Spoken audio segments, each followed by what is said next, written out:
Good morning and welcome to the 17th meeting of the Education, Children and Young People Committee in 2025. This morning we are continuing to take evidence on the Tertiary Education and Training, Funding and Governance Scotland Bill at Stage 1, and we have two panels of witnesses joining us today.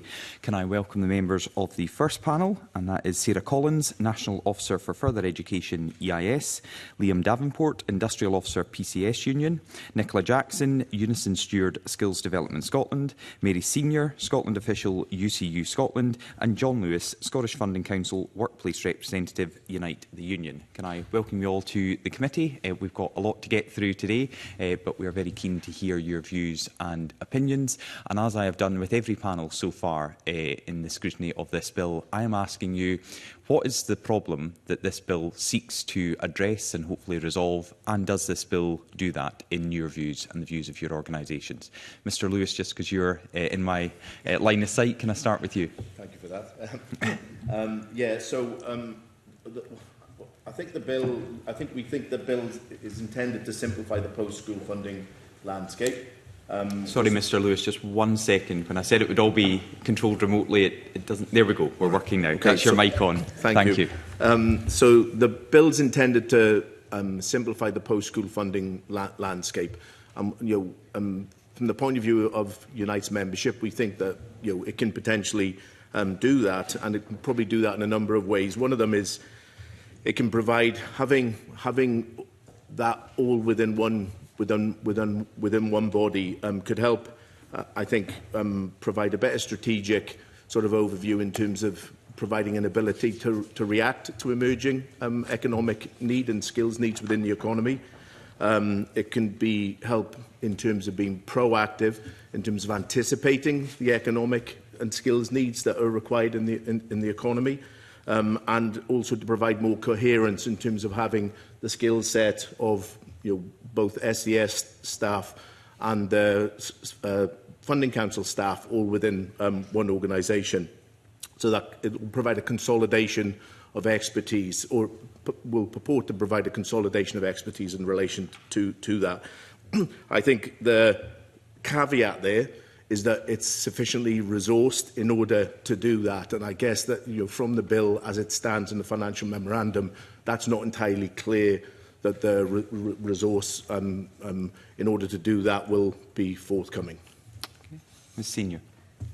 Thank you, Convener. I think it's fair to say from the University and College Union's perspective, I don't think we saw there was a massive problem in this area to address, and this bill isn't something that we were specifically calling for. I think in the sector the challenges are around financial sustainability, and I think I'd probably echo some of the concerns that my colleague John Lewis has just indicated. We don't want this bill to see a dilution of any of the powers and abilities of the Scottish Funding Council. So I think that's a concern that from UCU we certainly want to see good capacity and resources within the Scottish Funding Council. I'm not entirely, we're not entirely sure that this bill is going to achieve that. Okay. Ms Jackson. Good morning, committee. Convener, thank you very much for this opportunity. I'm here today to represent Unison, but I'm also a member of SDS staff, and I have been for 15 years. I've had various roles throughout the FA and GA, and I'm currently working in the MA area. As well as being a member of staff in SDS, I'm also part of the National Training Programme Directorate, the directorate that is in scope to move over to SDS. So it's really important that I'm here today to represent Unison and also my colleagues. So as part of being in the national training programmes, I'm also a member of the programme enhancement team. So I'm very much aware of how much change can improve quality and functionality. However, I don't see that in this bill. My members have come back and expressed a lack of transparency and absence of clear timelines, no meaningful dialogue or communication by Scottish Government with SDS staff or this trade union. There is nothing in this bill that offers tangible benefits to apprentices, staff, training providers or employers.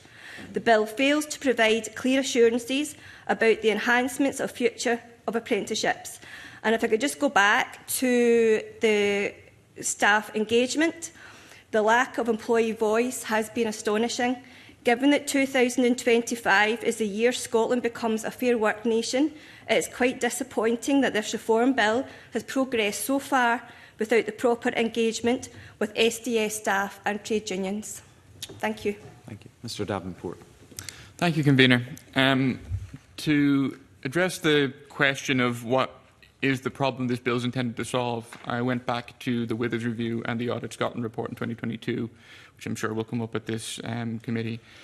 And it seems to me that the issue, or the perceived issue that was identified in both of those pieces of work, was a difference in direction of travel between the leaderships of SSC and SDS that was perceived as an impediment to the good functioning of the skills planning landscape and post-school funding landscape in Scotland.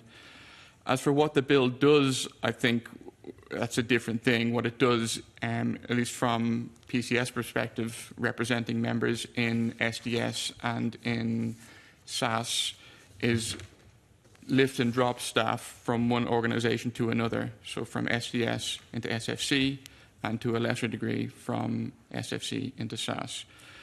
Our view, the view of PCS members, is that that in itself does not solve the problem of different approaches from leadership in different organisations. In fact, we see a very clear danger in the removal of sort of one leg of the stool of SDS into SFC that will introduce potential barriers between what are well-functioning collaborative processes within SDS currently.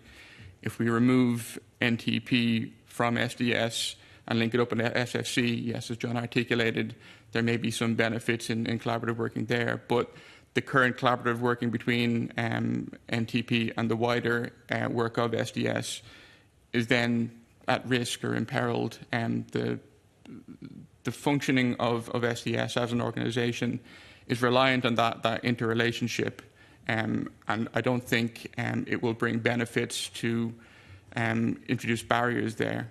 What's actually needed, in PCS's view, is clear leadership from Scottish Government. That is something that also came through in both Withers and the Audit Scotland Review.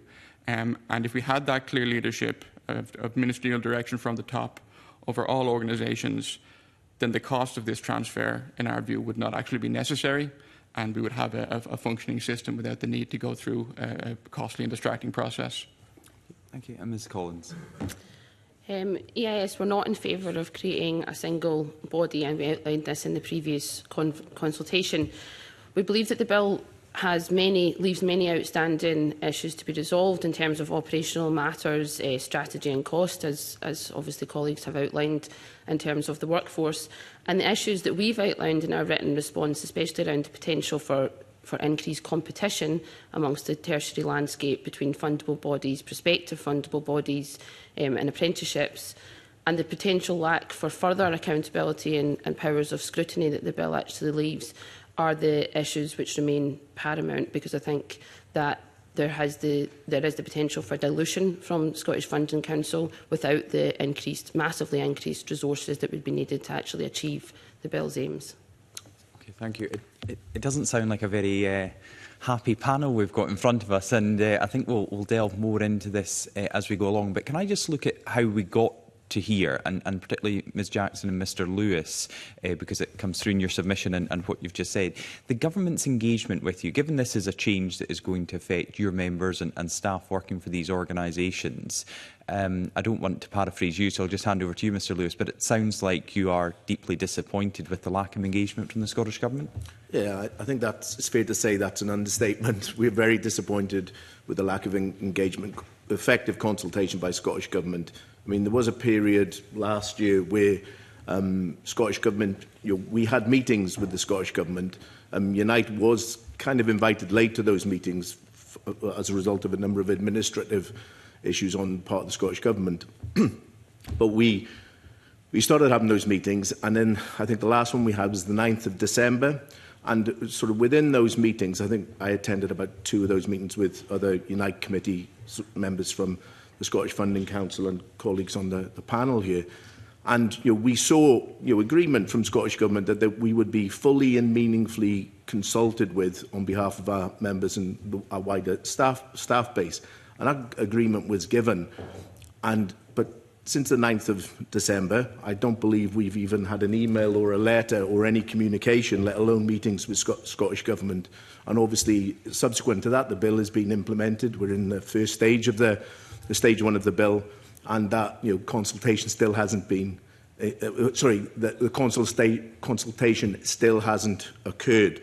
What I do know, which I think has just happened over the last 10 days or so, is that the Scottish Government has arranged a series, I think 4 high-level workshops between SDS, SFC and I believe SAS around a number of strands of work. And these are, sorry, if you bear with me 1 second, very broadly, apprenticeship contract options, transfer milestones, including people, systems and processes, comms and engagement and finance, specifically around the further education funding system. So in relation to the people and the workshop on people and comms and engagement, we would absolutely have an expectation that we would be invited by Scottish Government as representatives of staff affected by these processes, people, comms and engagement, to those workshops. These workshops are going ahead this week and next week. We have not only really not received an invite, we've almost found out by accident about their existence. Okay. And in terms of the meetings up to and including the 9th of December, were they solely about this bill, or were they general update meetings with the Scottish Government?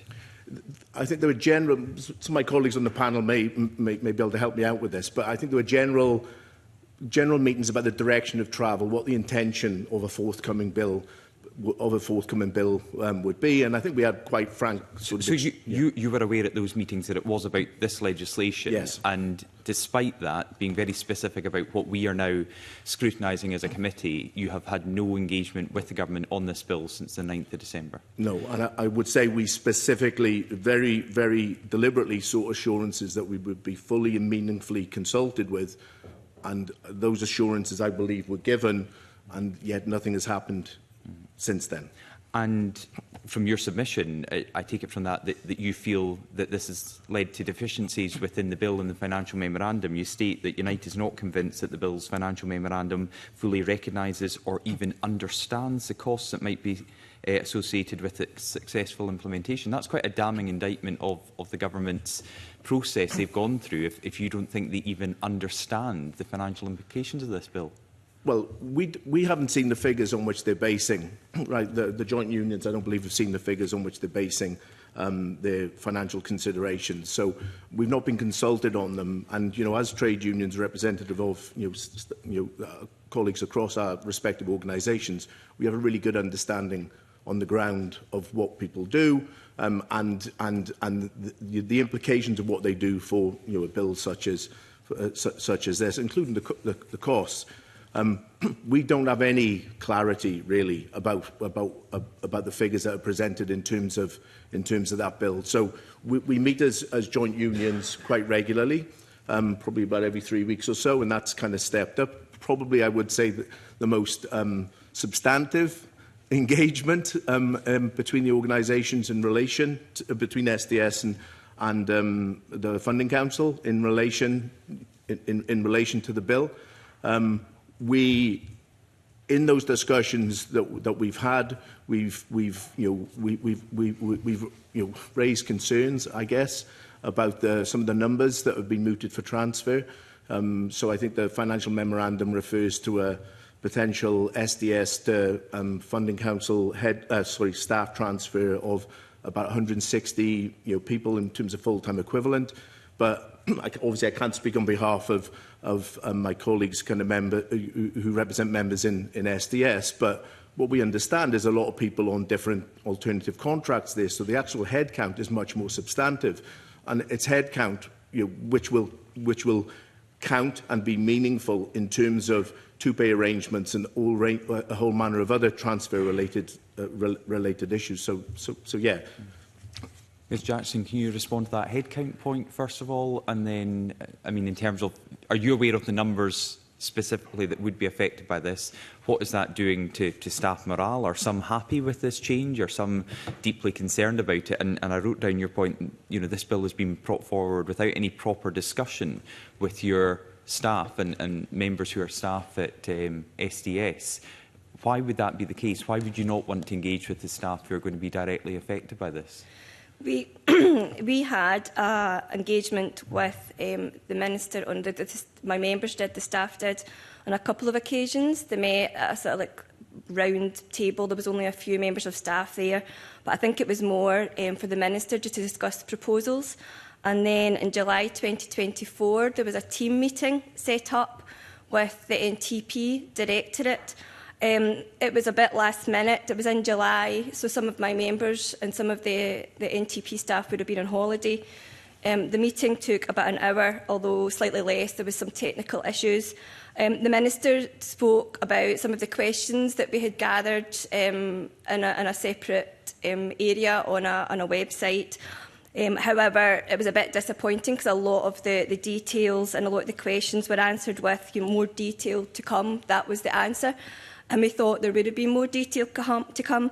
The Minister gave clear assurances that there would be greater collaboration and engagement with frontline staff, promising the establishment of working groups and meaningful staff consultations. But that never happened. That was the last we had.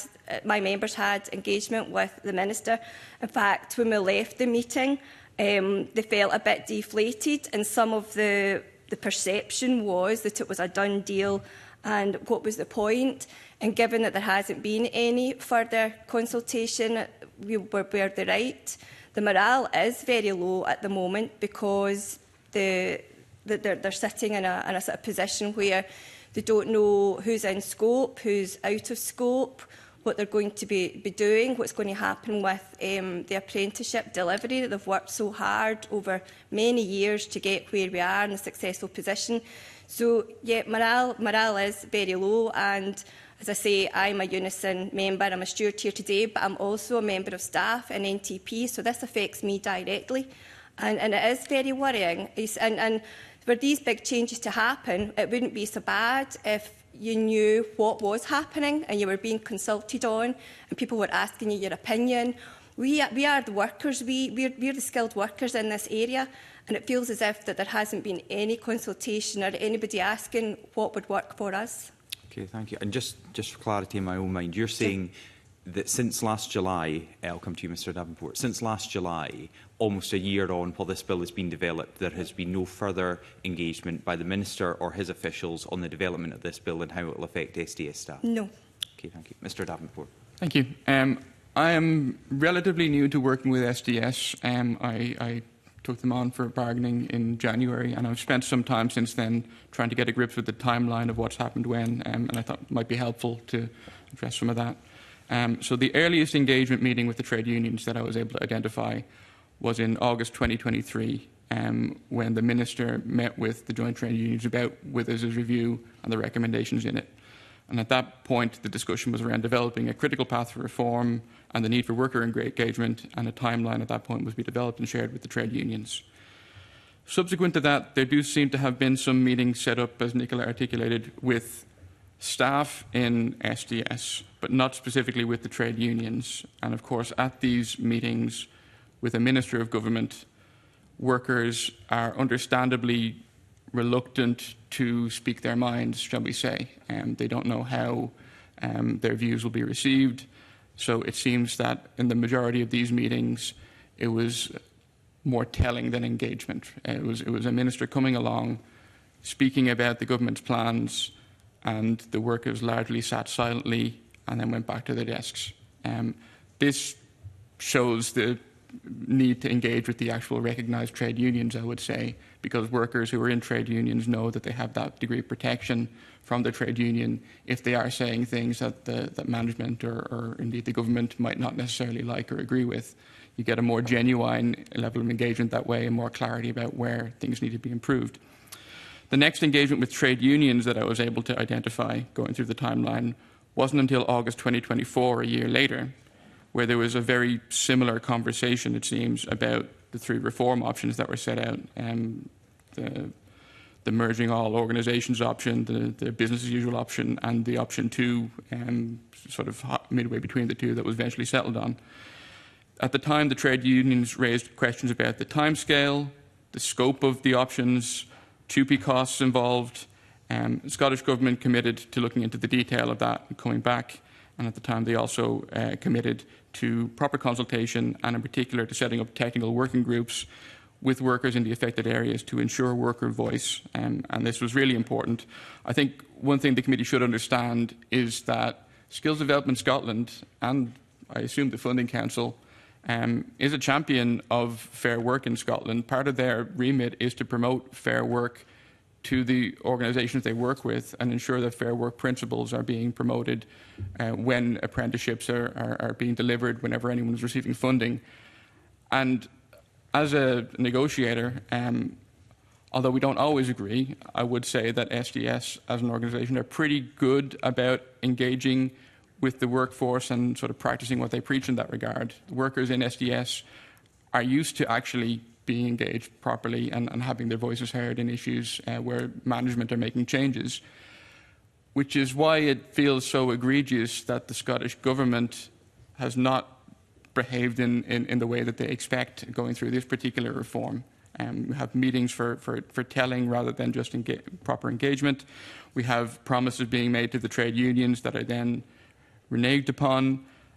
I don't know the detail of why. It may be just a question of resource, but the next meeting after that August one was the 9th of December one that John alluded to, which was to clarify that a decision had been taken at that point without any of the technical working groups being set up, without any consultation since the August meeting, that option 2 was being proceeded with. And again, the trade unions at that meeting raised concerns about the makeup of the groups that would be taking things forward, the lack of worker voice in reaching the decision. We still had questions about scope and TUPE costs. We still to this day have questions about scope. It's really unclear which workers are actually in scope for this transfer.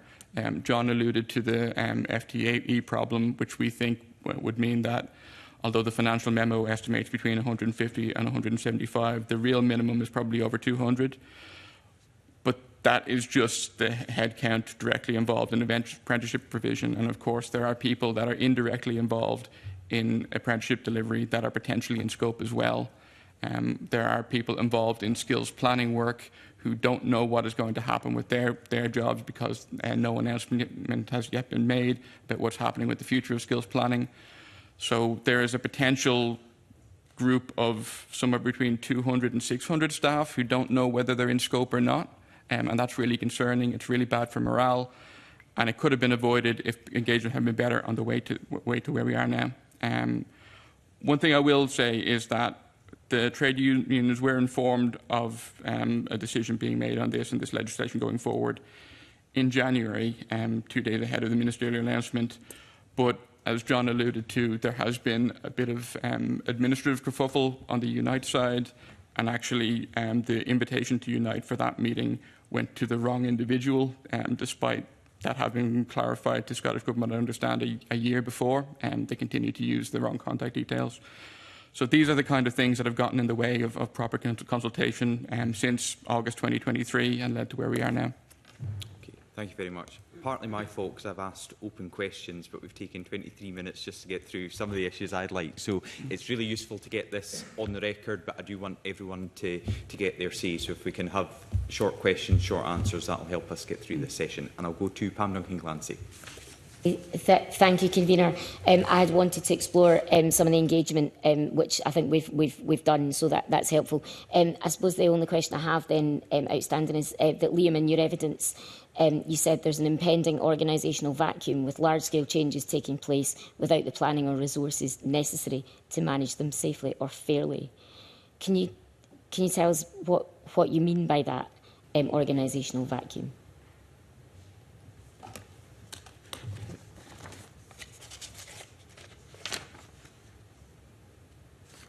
Apologies, I don't recall using the word vacuum, so I'm just double-checking my evidence here.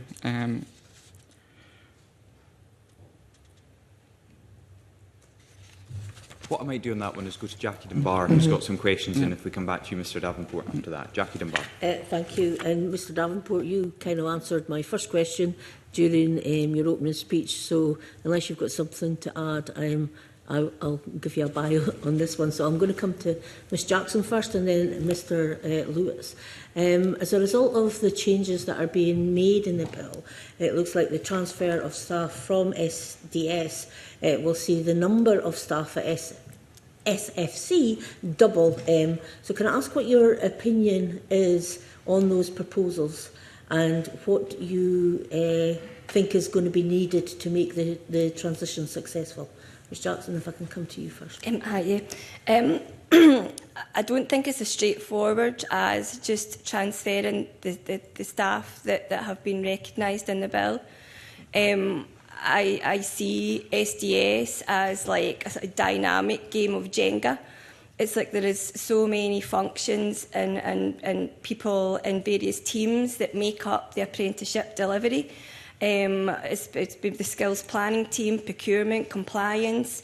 I'm sure a lot of you would have gone to Scottish Apprenticeship Week in March. That was our communication and marketing team. These individuals and these skilled people don't sit within NTP. So for this bill to work, we're going to have to look at transferring over the full squad, basically, to go into SFC for that to work. To fit in like a jigsaw sort of way? Or... It's like you take one piece out and it doesn't function the same. Okay. We all work collaboratively, we all work as one big apprenticeship delivery family. So you take one area away and the other areas will cease to function. And I suppose from a trade union point of view, if these people are not then in scope to transfer over and they're left within SDS, are we then talking about possible redundancies, which is a concern for the members and the trade union? Okay, thank you. Mr Lewis? Yeah, I mean, as the bill and the financial kind of memorandum kind of identify, and I think we've all identified in our submissions, we are looking at the possibility of at least a doubling in headcount of the Scottish Funding Council as currently exists.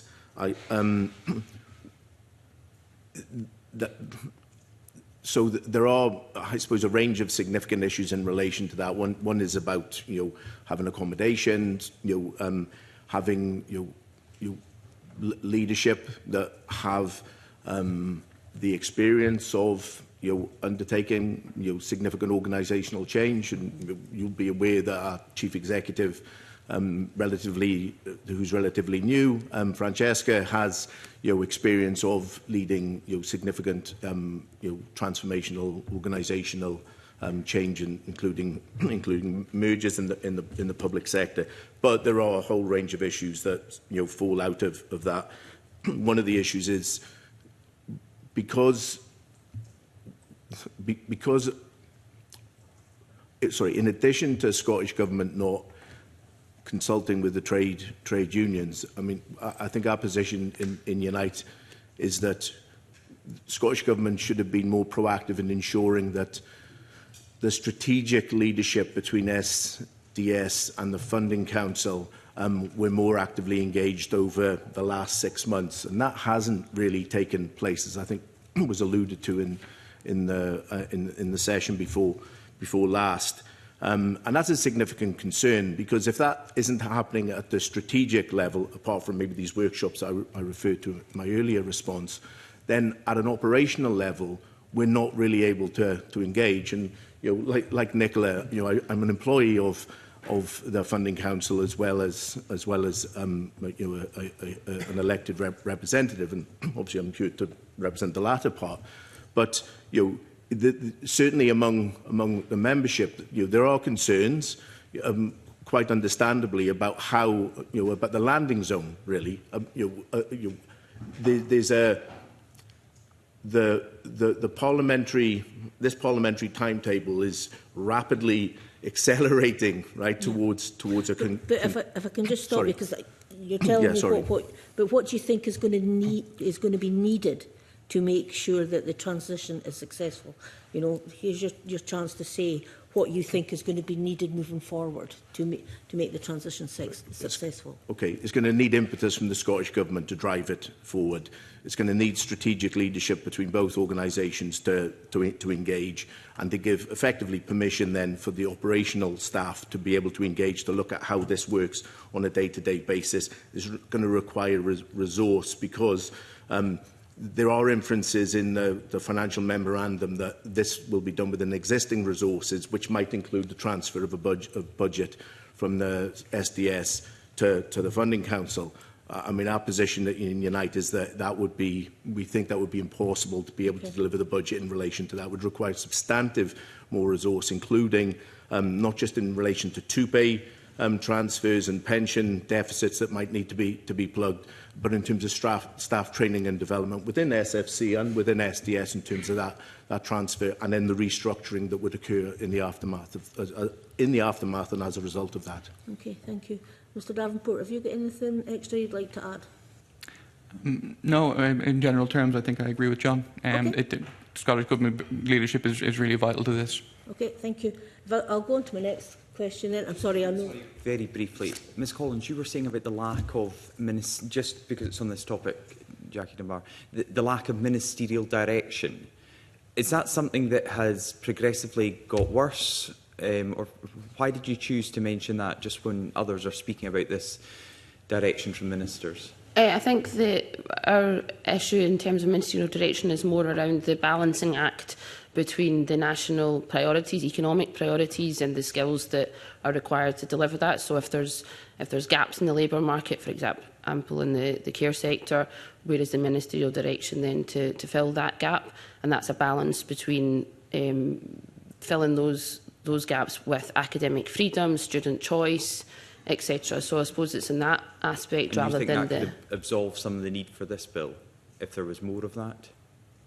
No, I think that the bill would have to be stronger in a sense, and certainly the operational matters would have to be very much clarified alongside the bill. Okay, thank you. Jackie Dunbar. Thank you.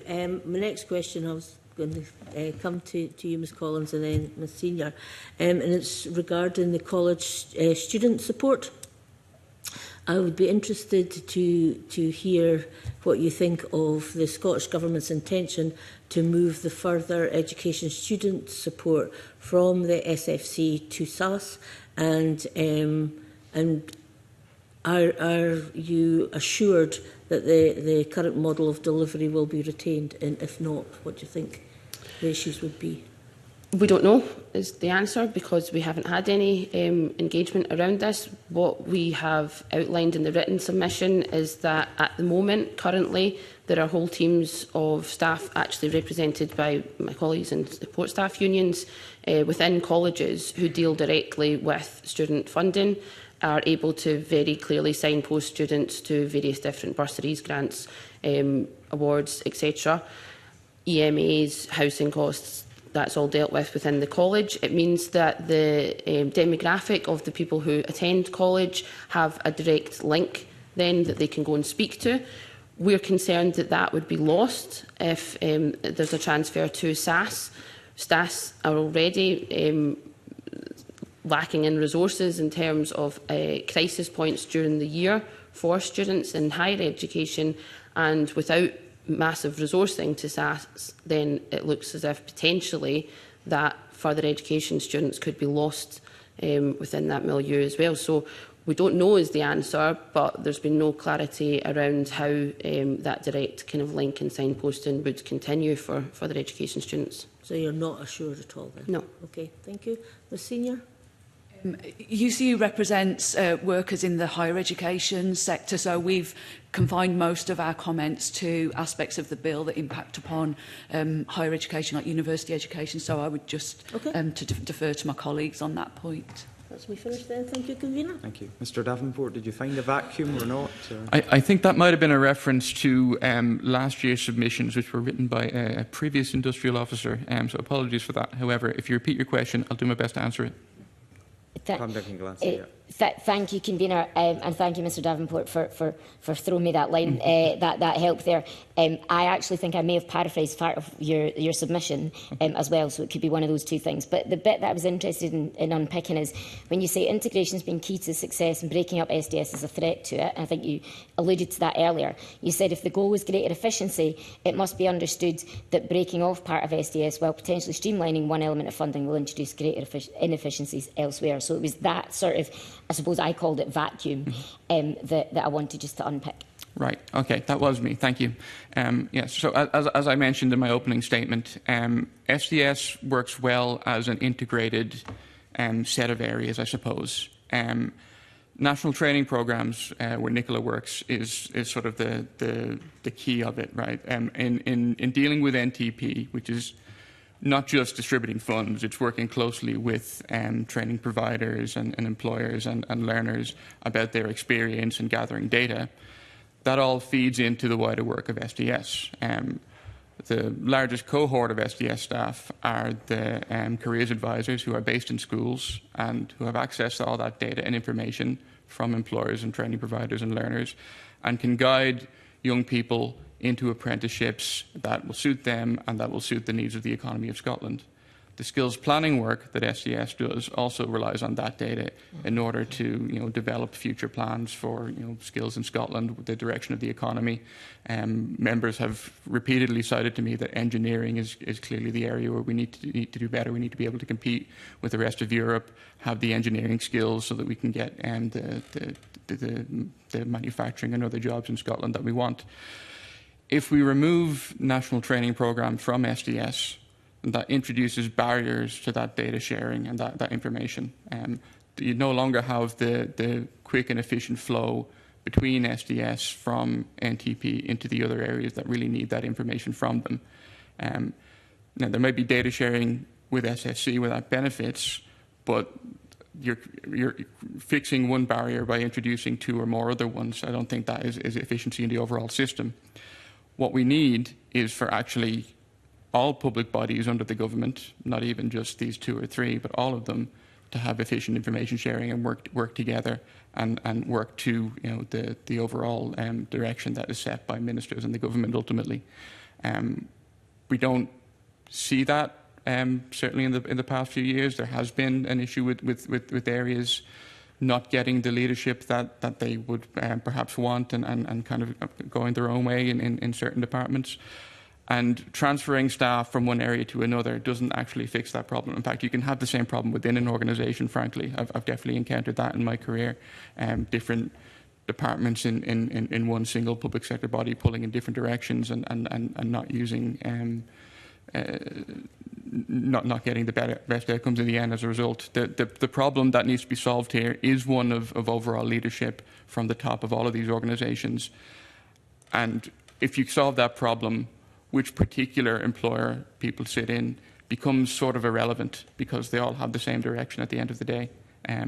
Similarly, issues about IT systems talking to one another, that kind of thing, those can be solved without transferring staff by sort of joined up procurement contracts and making sure that everyone is working to similar systems. This is something that is being explored elsewhere in the public sector, and it's actually kind of surprising that this particular reform is hewing in an opposite direction to what we're seeing elsewhere. It seems like the Scottish Government itself has two different reform agendas going on. And we think that if the leadership problem can be solved, then there is no need to introduce those barriers between NTP and the rest of SDS. Thank you. John Mason. Thanks, Convener. I'm interested primarily in the costs of the transfer, especially staff costs. I know there's IT costs and other costs as well. So, I assume some of you are more familiar with this or comfortable with it, but if I start with Ms Jackson, and if you can... I thought you might. push it off to someone else. This is not my area of expertise, unfortunately, but I can hand over to start with Mr Davenport? Yes, well, if you don't mind, thank you. Start with Mr Davenport. On the table on page 4 of the financial memorandum, there's various figures, and 2026-27 looks like being the most expensive year, and it talks about the costs being between 2.2 million and 4.3 million. So, first of all, I'd be interested in your thoughts on these figures. And I know we've already talked about the number of staff transferring, so that would be a factor. But somewhat more scarily, the pension shortfall payment is shown as being between 1 million and 23 million.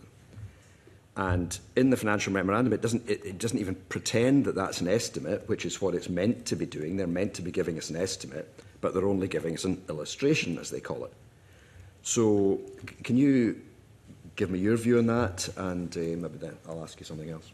Happy to, yeah. I wasn't sure how much to speak about the financial memo today, because there is, of course, another committee scrutinising that. Can I just say, actually, I'm on the other committee, which is the Finance Committee, as is Mr Greer. It has run out of time, so it's not going to be able to look at it. So this committee is looking at the whole thing. So I urge committee members to look at our separate submissions and the financial memo as well, which goes into more detail on this. Obviously, the trade unions don't have access to the detailed information that employers do on this. But 2 weeks ago, Damien Yates talked about 30 million as a speculative figure for cost, and I think PCS is happy to accept that as a relative ballpark if the number of staff in scope is as laid out in the financial memo. Obviously, if there are more in scope, that figure will increase. Our sort of back-of-the-envelope maths certainly indicates double-digit millions, and there are 5 areas of risk that I think that we've discussed ourselves, being scope, as I've already alluded to. We don't actually know who's in scope for this yet, and that is a major factor. Pensions. Would you expect to know at this stage? I mean, I know this kind of thing doesn't happen every day, but... We would expect to have some kind of indication. Obviously, things can change as bills go through Parliament and are amended, but we would expect to have a bit more clarity on who is intended, what kind of work is intended to transfer over, and what kind of work is intended to stay with SDS. Because presumably, I mean, some people will definitely transfer because 100% of their job is in that. Some people definitely won't transfer, and then presumably there's a grey area in the middle. I think the question mark around skills planning is the biggest grey area, because we're still waiting a decision from Scottish Government on that. And I mean, Damien mentioned 2 weeks ago that some kind of announcement is expected. I think an announcement would be welcome, but what would have been more welcome would have been engagement with the trade unions, because that was the first time I'd heard about any such announcement coming up. So if we had certainty about what's happening with skills planning and certainty that people doing that work are staying within SDS, then we would be closer to saying, well, who's in scope for transfer then. But at the moment, we're kind of in a state of confusion around that. The pensions issue has already been elaborated upon. What I'll say is, in addition to the payments that Damien set out 2 weeks ago, there's also individual payments per person to the Government Actuary Department that need to be made, and that can only be assessed when we know how many people are in scope, because it's a per-person payment. Sorry to keep interrupting you. On the pensions, you said that's right, it's already been touched on, but it's the figure that scares me most, because it's so big. Now, I was a bit surprised, because my understanding of TUPE, and I've only have limited understanding, is that you shouldn't lose out when somebody transfers. They should either be the same or better off. This suggestion that the pensions would actually be backdated as if they had already been in SFC for 5, 10 years or whatever, is that fixed, or is that an area of uncertainty? So, what has happened when transfers have happened in the area of SDS before? Obviously, in the history of the organisation, a number of people have transferred in and out, is that people have been given the option to have their pensions bought out by the new scheme, right? And that would be, as I understand it, pretty typical for transferring into the civil service. So people within SDS are in, I think, one of 3 pension schemes. Damien said last week that in his view, everyone in scope is in the local government scheme. Obviously, we don't know who's in scope, so we haven't been able to assess that. But there are also people working in SDS who are in the Scottish Enterprise Scheme and the Highlands and Islands Enterprise Scheme because of historical transfers. And some of them elected to keep their existing pension schemes. And some of them might elect to keep their existing pension schemes after transferring to SFC as well. But it is true that the civil service pension scheme is in some ways more generous than certainly the local government scheme, and many of them might choose to adopt it, in which case they will have the right to have their pensions effectively bought out. And I can't speak to how much that would be, It would be up to like the actuary department and people who have access to the figures to say that, but it would certainly be millions if all of them elected to take that up. And of course, then there's ongoing costs on SFC because of the greater employer contribution in the civil service pension scheme. There's also harmonisation costs for salary levels. The financial memo makes the assumption that people will be uprated to the relevant SFC scale, but our sort of best assumptions that we've been able to come up with indicate that actually SDS are generally on slightly higher rates for similar work. We can't be sure about that because we don't have access to job evaluation information that's held confidentially by the employers, and they would need to have that discussion between themselves about comparing like with like in terms of JEG scales, etc.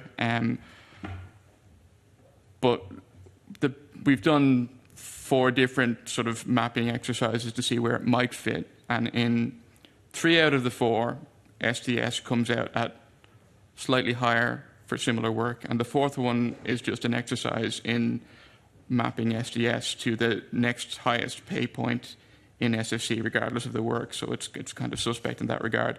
So actually, you're not talking about a one-off payment to uprate people when they transfer over. You're talking about ongoing costs for SFC to maintain effectively a 2-tier workforce if people have retained pay terms. That's probably relatively smaller compared to this pension question. Quite possibly. Yes. I don't want to speak definitively about figures that I've not seen, you understand. OK, thanks for that. Mr Lewis, have you got any input in that area? Yeah, thanks. I would defer to my colleague Liam in relation to most of the answer. What I would add to that, certainly in relation to some of the work that we've done in the joint unions around trying to understand what might be the case in terms of harmonisation of pay. One of those scenarios does show a very, and this maybe perhaps partly responds to your question about whether the pensions costs will be higher or not. One of the scenarios, and I think it's the scenario that we think is the most likely one in terms of grade and sort of pay matching, is the bulk of Funding Council staff sit at what is called a kind of grade E3. And in terms of the differences in staff pay, I think it sits somewhere between about £9,000 and £12,000 difference between what SDS staff get paid for what we think is a similar level job and that in SDS. So that could indicate, in terms of pay harmonisation, a very substantive pay increase in the pay bill on a recurring basis for a very large number of staff within SDS. And then I would also defer to Liam in relation to the pensions issue, and would add the financial memorandum suggests, if I've read it correctly, that might be an issue that might be a cost that SFC, loads of acronyms, that SFC would assume within its existing budget, or including perhaps a transfer of budget from SDS. And that would be very concerning, because the implications for that is an impact on staffing levels, pay, etc., and whether or not we'd have the sufficient resources to be able to deliver on the reform agenda. OK, I mean, that's very helpful from both of you. And as a kind of general question then, at what level, I mean, I know none of you are particularly enthusiastic about these plans anyway, but at what level does it become not worthwhile? Because it seems to me that, there's going to be a lot of change here, and hopefully in the long run there's going to be improvements in the whole system. But in the short run, there's just a big cost for no great benefit in year 1 or 2.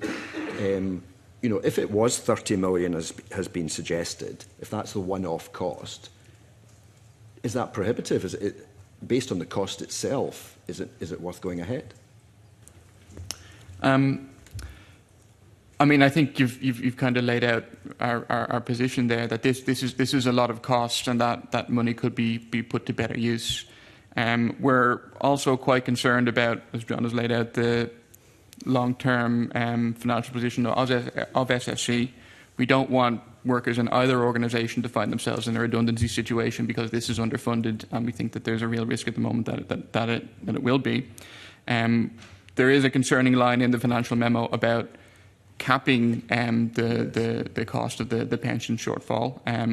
We don't fully understand what's intended by that, and that's quite alarming, and we welcome engagement with Scottish Government on that. But to be clear, I think PCS certainly, and I expect all unions, would resist any suggestion that workers' pensions are, subject to being taken away from them that way. People have worked for those pensions. Pensions are deferred wages, and we would expect that all workers who transfer over will be given their full entitlement and full rights. Presumably, if that's TUPE rules, then the Scottish Government wouldn't have the power to cap it, would?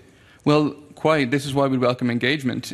We have, going back to those meetings that happened in August 23 and 24, we have a commitment at those meetings that the Scottish Government and both organisations will treat this as a TUPE. But that line in the financial memo sort of raises alarm bells about that, so we definitely welcome engagement on that point. But to be very clear, like we will be insisting that every member's pension entitlement is kept with them, and that nobody suffers a detriment. One further thing that I would say about the financial memo is that the savings it forecasts nearly entirely fall within the apprenticeship funding area. Right? Insofar as it projects any savings, it projects savings in terms of reducing the amount of funding allocated to apprenticeships. And that is concerning as well to members who work in the area, want to deliver apprenticeships, can tell quite clearly that the economy, that employers are crying out for more apprenticeship places, not fewer. And any suggestion that this bill is a way to reduce that funding is in their view, harmful to the work they're trying to progress. Right. I mean, that's very helpful, because that is actually my next question, which was, is there a risk, and I'd be interested in others' views as well, that apprentices, because although the number of people involved is quite large, the money going into apprentices is much smaller. And is there a danger that in the future SFC, apprentices get sidelined? Anyone? Mr. Lewis? I think the Funding Council has a long-standing experience of dealing with allocations of funding which are kind of ring-fenced according to government policy direction. So, there's a budget for the further education sector, there's a budget for the provision of higher education within the further education sector, and there's budgets for the higher education sector. So our expectation, and I'm speaking on behalf of the union and our members, not on behalf of the organisation, I'm sure you appreciate, our expectation is that not our expectation, our assumption, is that if there's a transfer of budget for apprenticeships, then that budget will be ring-fenced according to government policy in the same way. I think. Does that need to be ring-fenced in the legislation, do you think? Well, I suppose there are two ways of looking at that. One of them is that whether it's a specific figure within the legislation is one thing, is that there's a protection of a budget for apprenticeships, the provision of national training programmes in terms of apprenticeships. But at the same time, I think bringing all this within one organisation does allow an opportunity to look at strategically, how you engage with the skills and economic needs within Scotland, and that could build in flexibilities then in terms of the provision of apprenticeships. So I would say the danger of ring-fencing a budget for apprenticeships is that it doesn't grow beyond that. So I guess flexibility is important there, but as I said, we work under the assumption, within SFC, we work under the assumptions and the guidance and provision in terms of Scottish Government policy that certain budgets are ring-fenced for different sectors of the provision we have. And the expectation is that would be, our expectation or assumptions within Unite is that would continue. Okay. Right, I could probably go on, but I'll leave it at that. Thanks, Convener. Thank you. Bill Kidd. Thank you, Convener, and thanks, everyone. What I was going to ask has been well covered, so well done, everybody. But it was relating to the stress and disruption for the affected staff moving from SDS to SFC. However, looking at it further, there's a reduced number now, there will be, working in SDS. What about stress and disruption for them and how they're affected, and concerns potentially that maybe if the SDS can be treated in this way just now, and we've heard that maybe it's happened to some degree before, then what about the future? Will the SDS continue? But are people concerned over what their futures are going to be who are being retained at the moment with SDS? Yeah, that is definitely a concern, because people don't really know what's happening with their jobs. There is a worry that there may be people left behind, and I suppose it's the general question about what happens to SDS when that happens.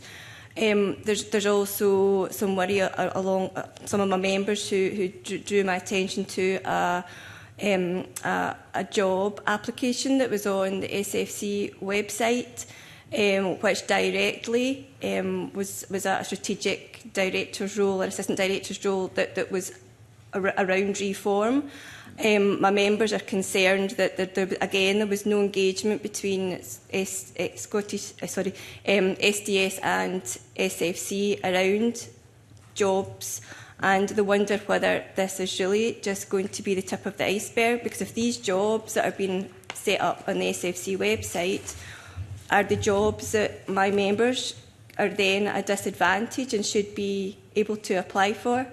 So that is a concern as well for a lot of the staff that are still within SDS, and then they see this happening without any engagement as well. Well, going forward, can you see in what ways there will need to be attempts made to minimise the stress? There definitely needs to be more engagement. I think it's sort of like when people don't know, that can cause stress and anxiety. If there was more upfront discussion and staff were allowed to engage more into the future of their own careers and also the future delivery of the apprenticeship programme, I'm not saying they would necessarily be happy with it. However, they would feel as if they were part of the process, which they just aren't at the moment. No, they can't see how the future is going to develop because they're worried so much about what's happening just now anyway. Sort of thing. Absolutely, yes. Okay, I think that's very important, and that's something that will need to be taken forward here as a committee as well. Thank you very much for that. Thank you. Thank you. Thank you. Pamela Kane-Lancy. Thank you, Convener. I want to ask about some of the powers in the bill around finance, accountability, and also a bit about fair work as well, if that's okay. All of you in your submissions have highlighted concern about SFC powers undermining academic freedom. So I think everyone's kind of picked up on that point, which I think is one that we need to consider. From your point of view, Nicola Jackson, you've said that you would support financial oversight of post-16 institutions, but that it must be linked to fair work outcomes and public accountability. And I think, Mary Senior, in your submission, you've highlighted that it's important to ensure all education providers that receive public funds meet national standards of quality, accountability and employability practices. So with that in mind, the bill includes proposals around the monitoring and reporting of matters relating to financial sustainability of post-16 education bodies. To what extent do you think the powers proposed in the bill could improve the SFC's ability to identify at-risk institutions, for example, and how might the proposals be further strengthened? Thank you very much for that question. And I think it's probably a question that's on a lot of people's minds right now, because we've seen an institution, a university that's having real sustainability issues. And of course, that's not least due to the challenging financial situation that we're in. I feel it's a shame that we're not speaking after the Pamela Gillies report has been published, because I think it's going to be very interesting to see what that inquiry reveals. You know, I think we felt that the 2005 Further and Higher Education Act does give the Scottish Funding Council strong powers, and the financial memorandum between the Scottish Funding Council and institutions, you know, is strong and effective. I suppose it's interesting, the financial memorandum accounts for public funding, you know, which obviously is quite right.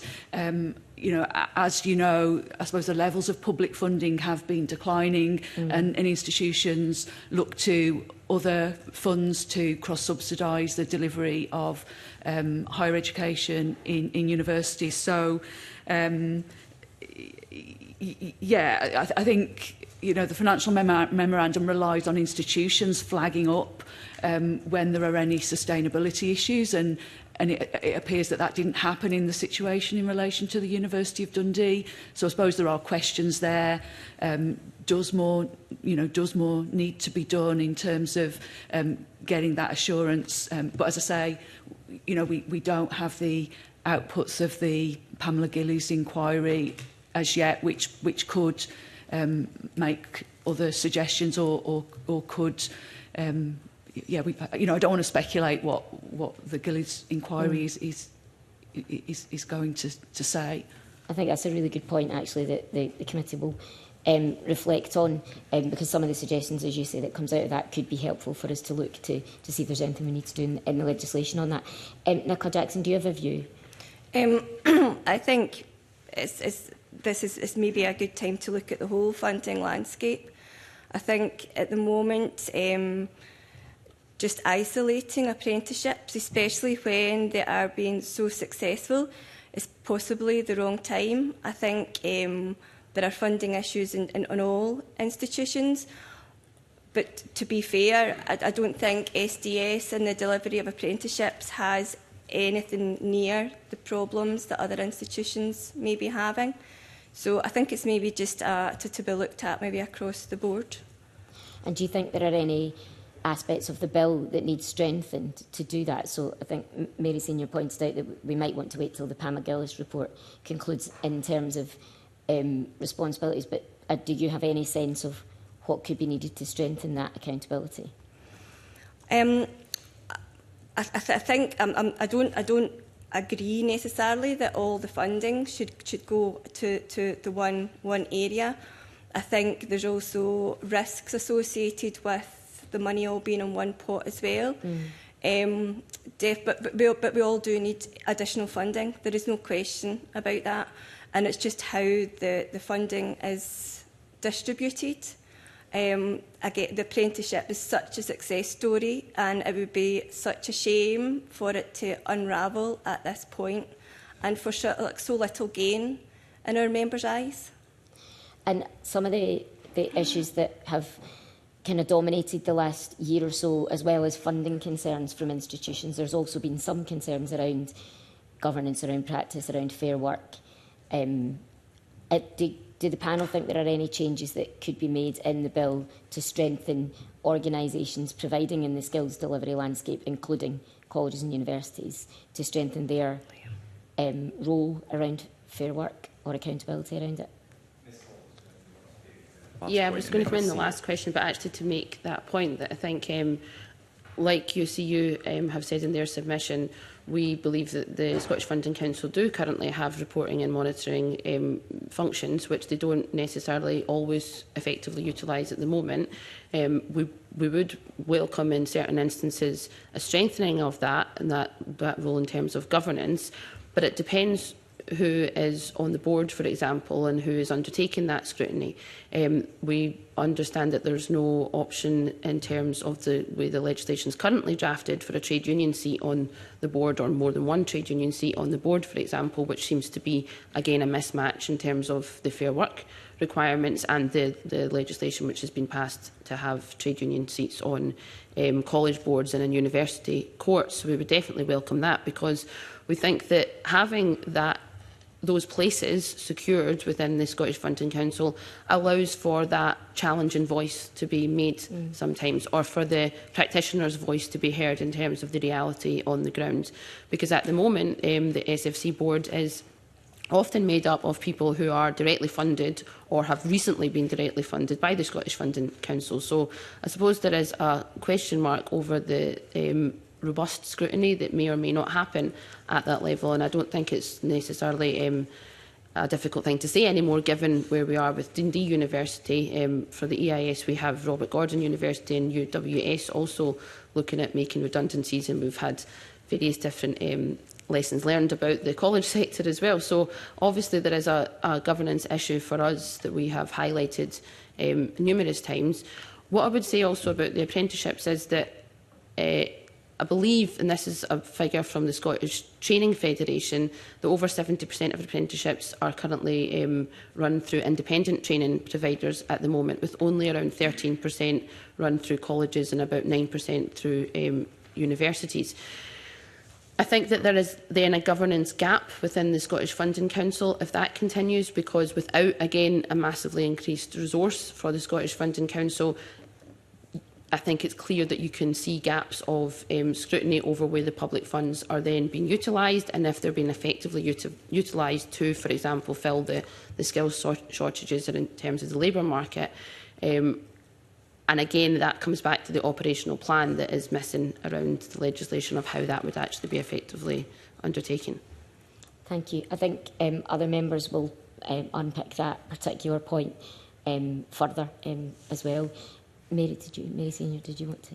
Yeah, if that's okay, to come back on, I suppose, the fair work and what could be strengthened in the bill. I think one of the points we include in our submission is that the 2005 Further and Higher Education Act required universities, institutions to engage with trade unions on outcome agreements, and this was primarily in relation to the widening access aspects of outcome agreements. But when the Funding Council moved to look at outcome frameworks, that dialogue with trade unions sort of disappeared or moved into the background to some extent.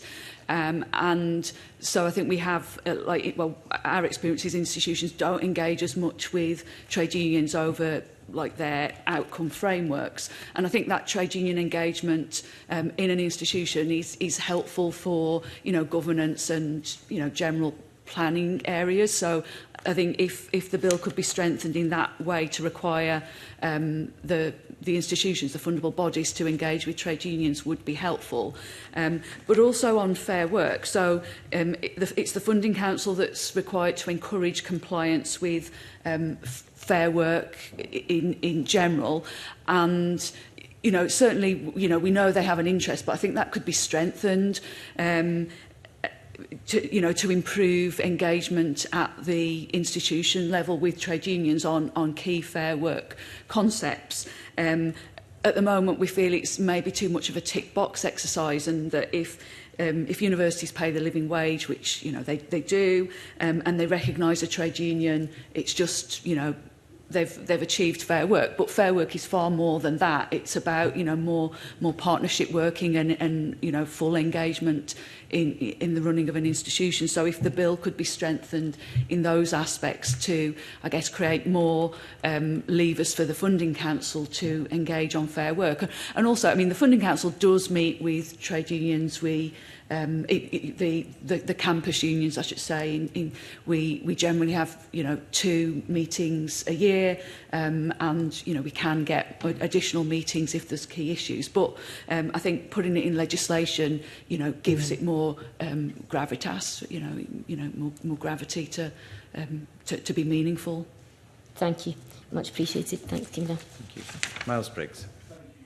Morning to the panel. Thank you for joining us today. And I wanted to carry on those questions in relation to the governance of Scottish Funding Council, and just wondered, and you've touched upon some of this, what assessment you've made of the bill's proposal to change the membership of SFC's council, and in relation specifically to terms of reappointment, skills and experience of members, and the introduction of co-opting powers, and whether or not anyone on the panel has any views on that? I know this is sort of putting the cart before the horse in terms of what might be established, but happy to take any views on that. Sarah, did you?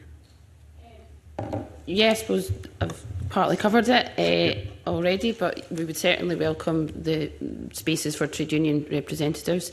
I suppose from different aspects in terms of the actual workforce within SFC and then the campus unions as well.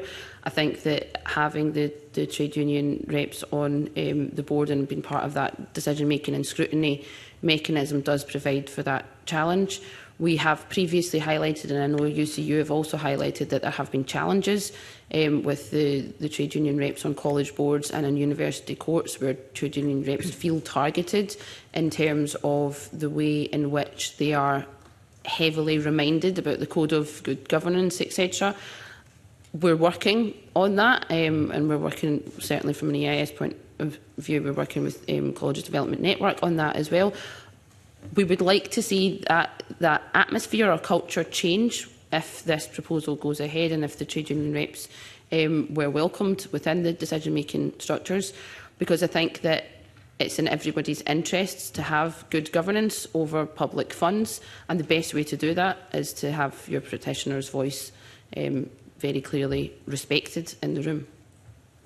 Anyone else want to add? Mary, I know you touched upon this. Yeah, I suppose, you know, absolutely echo Sarah and EIS's points in relation to the Funding Council board. And I think that probably raises some of the concerns that were explored in like the earlier dialogue about the capacity of the Funding Council, and it's going to be asked to do lots more things, and yeah, just a concern that it doesn't dilute what it already does and the important roles it already has in terms of the further and higher education sector. So yeah, you know, we would absolutely like to see more of a workforce voice on the board of the Scottish Funding Council. You know, clearly it needs the capacity. And also, again, echo the things that Sarah said about some of the tensions and challenges that the trade union nominees on university governing bodies experience. You know, I think it is a challenging role because you're not there as a representative, and employers constantly remind trade union nominees on governing bodies they're not there to represent their members, but they're there to bring the experience. But there's a real tension in that, and as Sarah said as well, there can be very sort of subtle reminders that you're an employee, and you know, I suppose it's still relatively new. You know, I suppose the 2016 Act brought in those changes. But I think one area that could improve the experience of and I think make the role of trade union nominees on governing bodies more feasible is, I think, greater transparency on governing bodies, because there's still a great deal of secrecy around like minutes and papers and decisions and what can be shared and what can't be shared, and that again like really ramps up the pressure on trade union nominees of governing bodies, because they're under such intense pressure, and I think they're scrutinised to a greater extent than other board members, or they certainly feel it. Which you know makes their position incredibly difficult. Yeah. We've heard, and my second question is in relation to the Apprenticeship Committee, because we've heard some positive feedback in terms of its current role within SDS, and the bill does propose that an Apprenticeship Committee would be established or should be established in SFC. So just wondered, in terms you've touched upon union involvement in that, is there anything else the witnesses would like to add in terms of that proposal, and how that could actually change as well from what's currently in place with the Apprenticeship Committee? I can at least partly sort of take that, and if you'll kind of indulge me, partly relate to your previous question as well. And I guess Unite's view is that it's appropriate for the governance of any public body to reflect the mission it's been charged to deliver.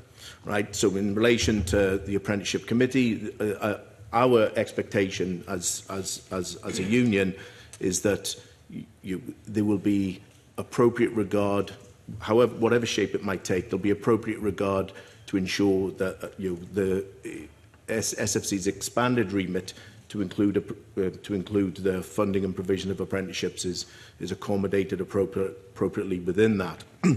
Obviously, it will be for the strategic management team, the government, etc., to determine how that might work in practice, but we would expect consultation in relation to that. In terms of engaging with your initial question as well, though, and I would agree with what Mary and Susan have said in relation to representation on the board. It is really imperative, in terms. Sorry, part of the mission is fair work, the implementation of fair work. So it's really imperative that there's representation of the staff body within an organisation in the governance arrangements. So a seat on the board, and that has to be an elected representative, trade union representative. And the reason for that is that trade union representatives have a very wide-angle view of a range of activity, the whole of activity, really, within an organisation, including human resources related policies. The trade union representatives are also held to account by their membership across the body. So if they don't act in correspondence with the remit they've been given by their membership, they will be held to account, and there'll be a ballot, and they'll be replaced effectively, and that's right and proper.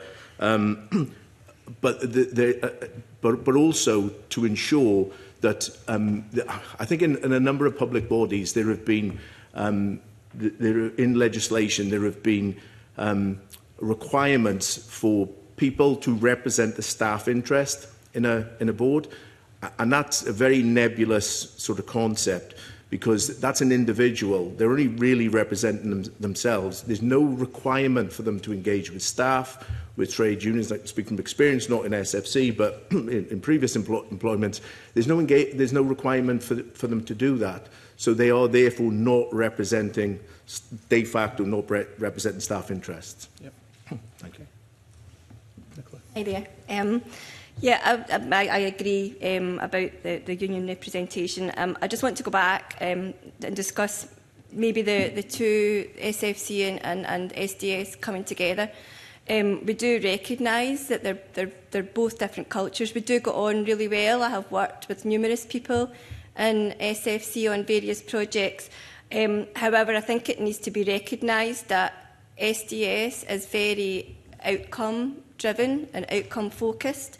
No disrespect to SFC, but it's more sort of like light touch. So I think discussing governance, I think we would just like guarantees that the same rigour and accountability will be across the apprenticeship, family, delivery going forward if we do move into SFC. Okay, that's great. Thank you. Thanks, Convener. Thank you. Ross Greer. Thanks, Convener. I'd like to return mostly to Pam Duncan-Glancy's line of questioning and a couple of the interesting points I think were in the written submission. So, Nick, I'll start with yours, if that's okay. And I recognise it's a different section of Unison to yourself. But Unison made the point around, similar point to what actually I put to colleges and university management last week, concerns that clawback is a pretty blunt tool, and that very often if an institution's in a position where the SFC is considering clawing money back, it's probably in a situation where taking more money off them would actually make that problem worse. Does Unison have any proposals around alternative enforcement mechanisms that would provide the appropriate level of scrutiny, would result in situations improving, rather than, worst case scenario, taking money away and more people actually losing their job as a result? Yeah, apologies, I wasn't part of that submission. The only area of scrutiny that I've been involved in is a different level of funding at SDS. When we fund the apprenticeships, there is a lot of rigorous milestone payments that goes out, and we have got the function to claw back money if a learner leaves on programme. That's our funding model, and it's a way of keeping track of the money and ensuring that public money isn't wasted. I can't talk, unfortunately, I don't know enough about the college delivery funding model, but certainly that funding model works for SDS to ensure that every penny is accountable. And in your context then with apprenticeship funding, do you have the power to call money back or to disqualify a provider in instances where there have been fair work issues, where the apprentice has not been treated appropriately, where minimum wage levels have not been adhered to, for example? That is part of the review process. We have SIAs that's got strict quality control over the programme, and there's certain criteria that they have to meet before they can get that payment released.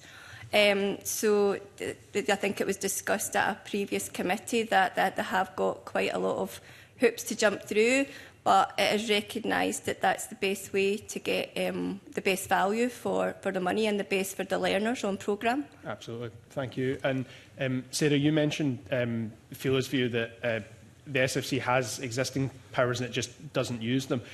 Is that clawback of finances that you're primarily talking about? Are there other powers that you think SFC is not currently exercising or not exercising enough sufficiently? I suppose there's the tension between it's the reporting mechanisms, but SFC's evidence has been that they can only ask what they're told about at the moment. So there's not as much investigative powers as perhaps they would require. Yeah, exactly. And I suppose it's the investigative powers that we would like to see. So more around cost-benefit analysis of what money is spent on, how does it go towards filling labour market shortages, for example.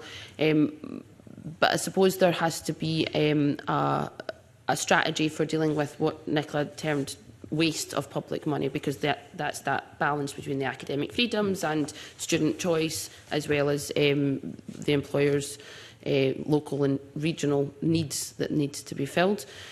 Having the practitioner, again, back to having the practitioners' voices in the governance structures of SFC or whichever body it was going to be, I think would go some way to fill in that gap, because they are often the ones not just raising terms and conditions of their work in these governance bodies, but very much questioning how the money is spent.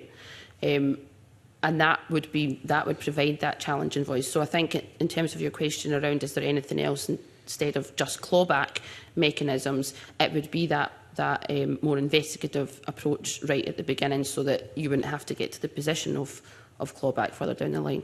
And if it's your position that the SFC has a sufficient level of power in this area already, it could have more, but a sufficient level of power that it's not using, would I be paraphrasing the EIS correctly to say that from your perspective there's perhaps greater benefit in putting more duties on the SFC to exercise these powers rather than giving them more powers but without any duty to exercise them?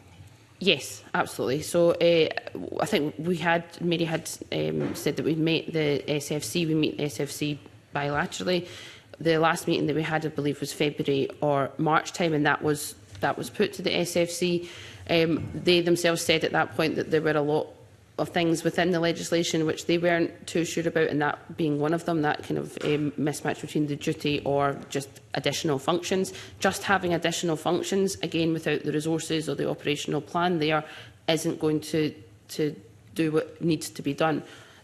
Our big issues, twofold, are financial sustainability and the funding crisis, and the governance over those public monies. So just giving them additional duties without the clear ministerial direction and without the resources isn't going to cut it. Thanks very much. And your submission made, I thought, a really important point around the duty to, on the institutions, the duty to have regard to the SFC's advice, perhaps not, or guidance rather, not being strong enough, because if they can have regard to it and then not follow through on it, and there doesn't appear to be any clear recourse there if that's what transpires. Do you have any alternative proposals around how much further it would be appropriate to go than just have regard? Because your ULA section makes the point of it's a balancing act for universities, certainly, around reclassification. With colleges, there's a bit more flexibility, but how far would you like the bill to go in terms of the duty on the institutions to do what the SFC is telling them? I suppose, again, that comes into the reporting, monitoring and investigative powers and duties that the SFC would have, because at the moment, for example, in the colleges, they know that they can just reply with, well, we've had regard to that and that's the end of the matter and we're not going to take it any further. If there was much clearer, stronger, even rhetoric coming from the Scottish Government, coming from the Minister about what have regard actually means, I think that would go some way to address that balance. But at the moment, the institutions are very clear that not very much is going to be done if they're not having that regard. Thanks very much. And Mary, the UCU submission, I think you mentioned it a moment ago to Pam, included proposals for more engagement at a national level between SFC and unions around issues like fair work. What are the kind of outcomes that you're looking for there? Because, forgive me, that one part of the system that I'm less familiar with is the UK-wide collective bargaining aspects. I'm just interested in how that would interact with a new national level system, structure, framework in Scotland around issues like fair work at an individual institution level, but with the national funding body. Yeah, I think we're envisaging it would mean improved industrial relations locally and greater engagement with trade unions locally on a whole range of issues. Potentially, addressing casualisation. Improving. Workload's a massive issue in the sector, so greater engagement on those things around worker voice and I guess the Fair Work framework. So, yeah, I think we feel the powers the Funding Council has at the minute, or the approach, is a bit more tick box, and that if institutions pay the living wage and they recognise a trade union, that means you've done fair work. When for our members, that's far from the truth, and there's much more that could be done to be working effectively in partnership with trade unions to benefit the organisation, students and staff. And the outcome of those discussions, are you looking for that to then result in the SFC putting things in about casualisation, for example, that would go into the SFC, that would mandate that goes into an outcome agreement with a university, that a reduction in casualisation, reduction in 0 hours contracts, etc., is part of the outcome agreement for their funding? Yeah, I mean, we're also really mindful of the ONS and we don't want to see universities reclassified. But I think if there was more scrutiny, then trade unions at a local level would be bringing these forward, and there'd be more impetus and motivation to address those issues at a local level. So, I think it would be institutions and trade unions jointly reporting to the Funding Council, but with a greater expectation of what they want to see, the content in those Fair Work statements. At the moment, we not all, but some of them, we feel it's just the employer writing what they like. And it's it's put under the nose of a trade union rather than it being a collaborative approach jointly. Because I mean, a key aspect of Fair Work is job security, and clearly that's a major issue in the sector in terms of core staff. But there's also, as you're highlighting, a high level of fixed term and hourly paid contracts in the sector. So, if we could focus on that in Fair Work statements, it could, improve the lot of workers in the sector and have a better outcome for students and the student experience. Thanks very much. Thank you, Convener. Thank you. Willie Rennie. Nicola, first of all, thanks all for your evidence this morning. It's been very helpful. Nicola, SDS and the broader landscape has been quite extensively criticised over recent years, not just with the Withers report, but with the Audit Scotland report before that. What kind of response do you have to that? Because obviously everybody's quite cautious or critical of the process, at least, if not the principle. So what's your view of those reports that have been produced in recent years? Working as on the ground, I don't recognise any of those comments speaking to people. Certainly the SIAs going out and reviewing the learners and the employers' we don't recognise any negative feedback. If you don't mind, I would like to just read out a few. Our SIAs interviewed 1,526 apprentices last year, and the response was in the high 90s satisfaction rate. A report had just been issued last week. It was just it's the highest achievement rate ever of MEs of 79.8%. Genuinely, the staff are quite surprised at the comment. It's absolutely nothing that we're hearing. They go out all the time, speak to the learners, speak to employers, and it's certainly. So where do you think it's coming from? Because these are quite authoritative individuals, but also organisations.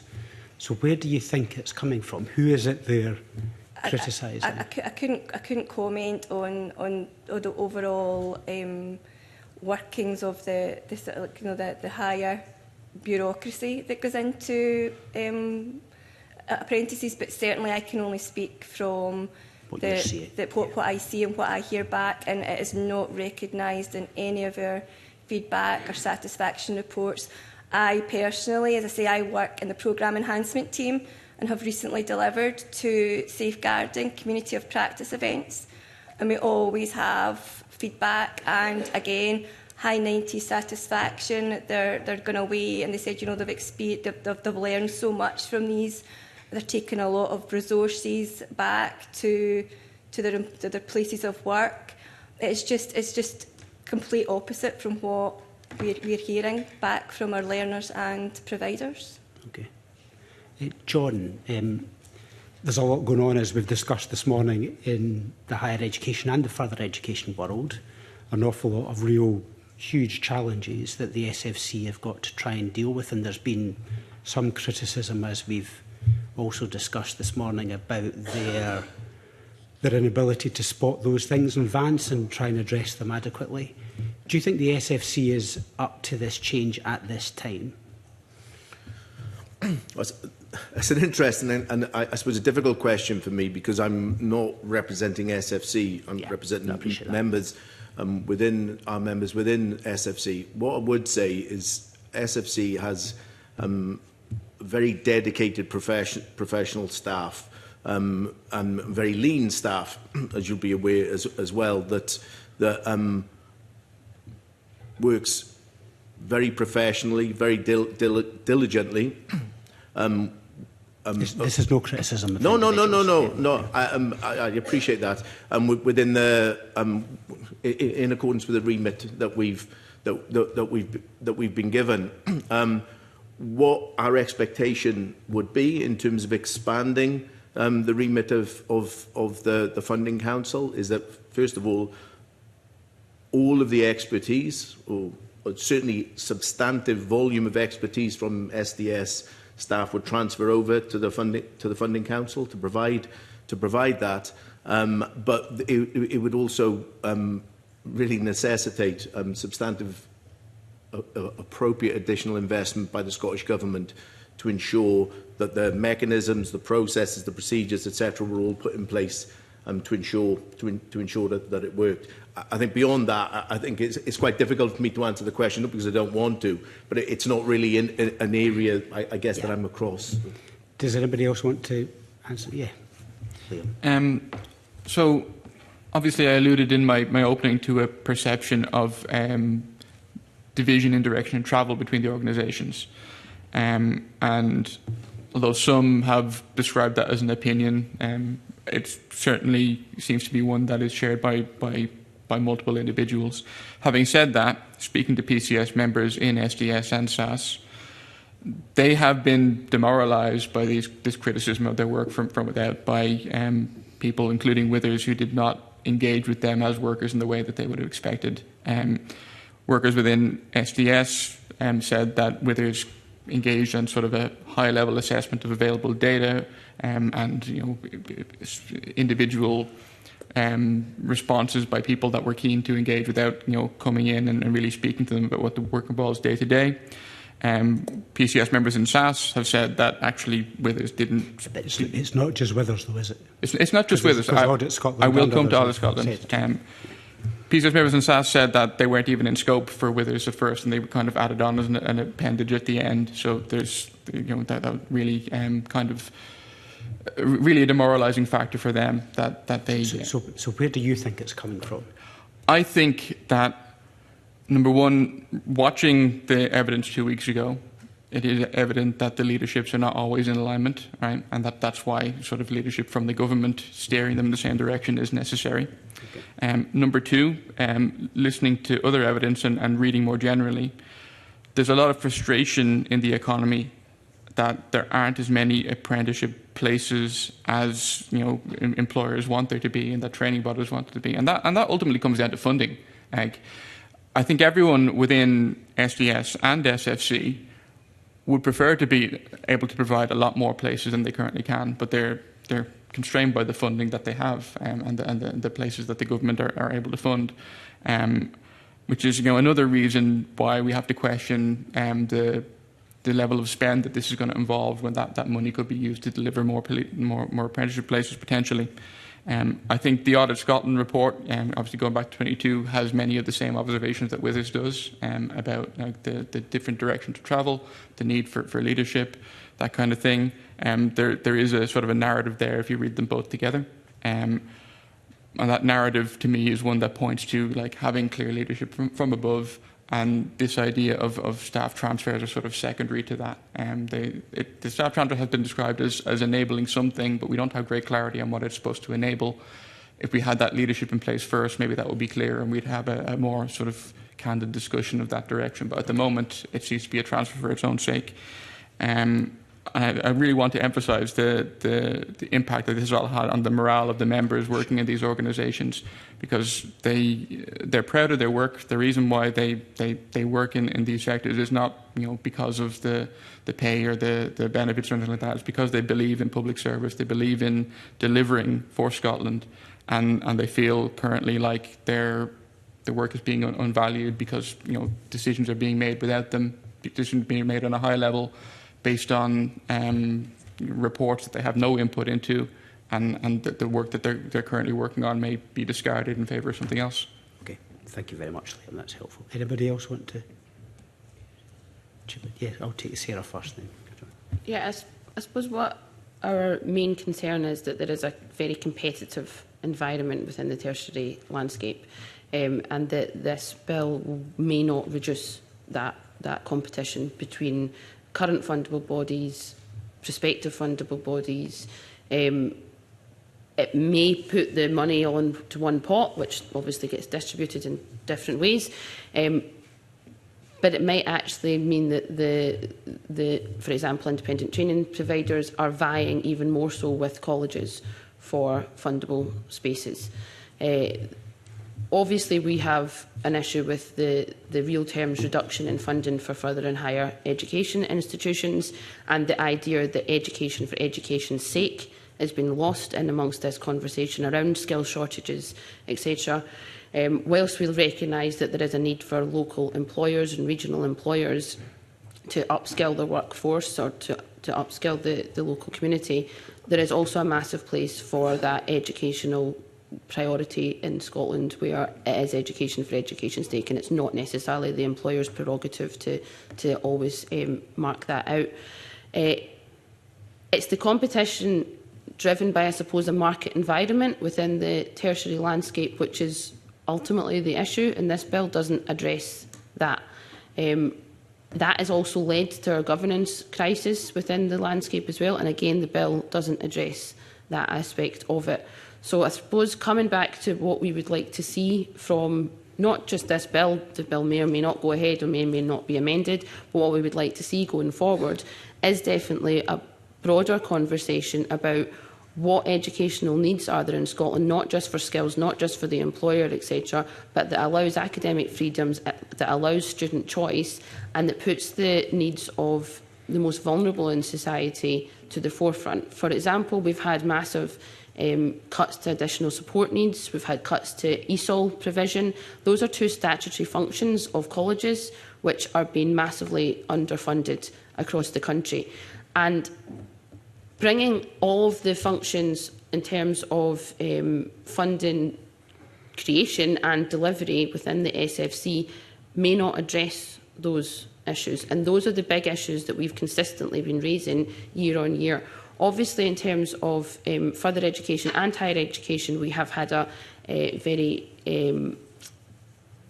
conflictual industrial landscape across the last 10 years. But terms and conditions of workers in any sector are symptomatic of a wider issue or a wider, more systemic issue within that sector. So whether it's about pay or casualisation, fair work, etc., etc., those are more or less about governance issues and about funding issues. And the bill is not doing anything to address those concerns, and in fact is leaving our members more concerned that the Scottish Government is not listening to those issues if this is their response to addressing them. Thank you. John, you wanted to come back in quickly, yeah? Yeah, thank you, Mr Rennie. It's just a general point I would say in relation to your initial question, and that is that staff within the Scottish Funding Council have very strong professional, cooperative, collaborative arrangements with colleagues in Skills Development Scotland, and that sort of operates in relation to apprenticeships, in terms of employer engagements with local authorities across every sector in Scotland. So I think it's really important to emphasise that, and obviously if the bill achieves what it proposes to do, then the expectation is that would continue to carry on. Thanks, Convener. Sorry, Mr Davenport, did you want to? Concur with what John has said. I agree with that. PCS members and indeed Unison members within SES work collaboratively day to day with John's members and indeed non-members within the SFC. If there is a division or a difference in direction of travel, it doesn't come from the level of workers on the ground. It is a leadership issue and requires leadership from above them to bring it together. And so that's basically what I'll say on that. So, sorry, I just didn't pick up. Who did you say it requires the leadership from? Leadership from the Scottish Government. Yeah, because it's certainly, I mean, in terms of just the costs of this, we've seen, and we were written to again yesterday by Martin Boyle from the SFC, complaining or articulating that they have tried to engage with SDS on the funding of this, and there has been a lack of engagement. So that came through in the evidence session that we had with SFC and SDS and reiterated in that letter. But Mr Davenport, you think that the Minister should step in there to address that? When we engage with SDS as an employer, very often the answer to the question we ask is we are waiting for Scottish Government guidance on that, or we have asked that question of Scottish Government and are waiting a reply. That is a repeated theme. Okay, thank you. Joe Fitzpatrick. Thanks very much. I was wanting to ask some questions around private providers. So we had some private providers in last week, and they're clearly not all the same. There's a varied there. But the bill contains proposals for a process to approve private providers of further and higher education for the purposes of student support.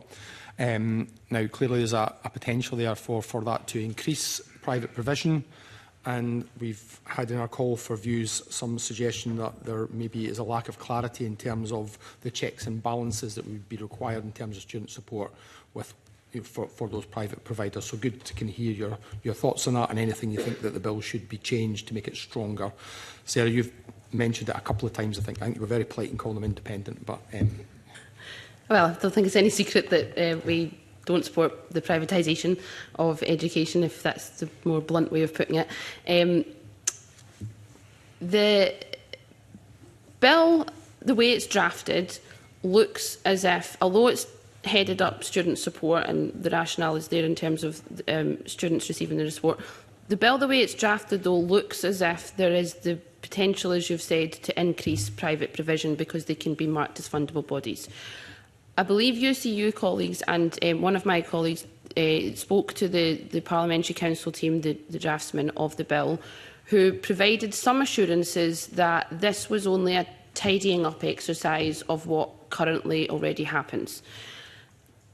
Call us cynical, but a tidying up exercise like this looks as if it is providing an easier, more streamlined way for private providers to become fundable bodies for that provision.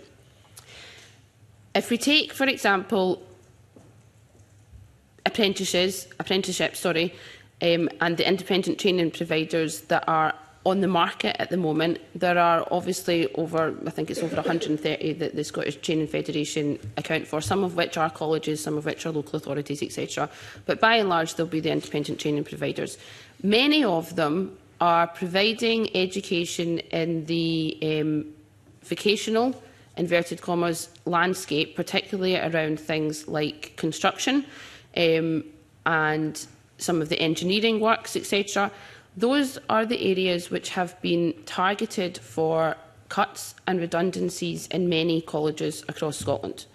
So we don't have the figures, but it may look like there is a correlation between the cuts and redundancies that have happened in those sectors and or departments or areas within colleges in Scotland and the increase in the private provision. There are other ways in which colleges are also manufacturing private provision themselves and contracting with independent providers, which may be a double accounting of public funds. Now, you would have to do a little bit of forensic accounting, I think, to really understand that or be an actuary. But it's these questions that our reps on the college boards are asking and that are challenging management on.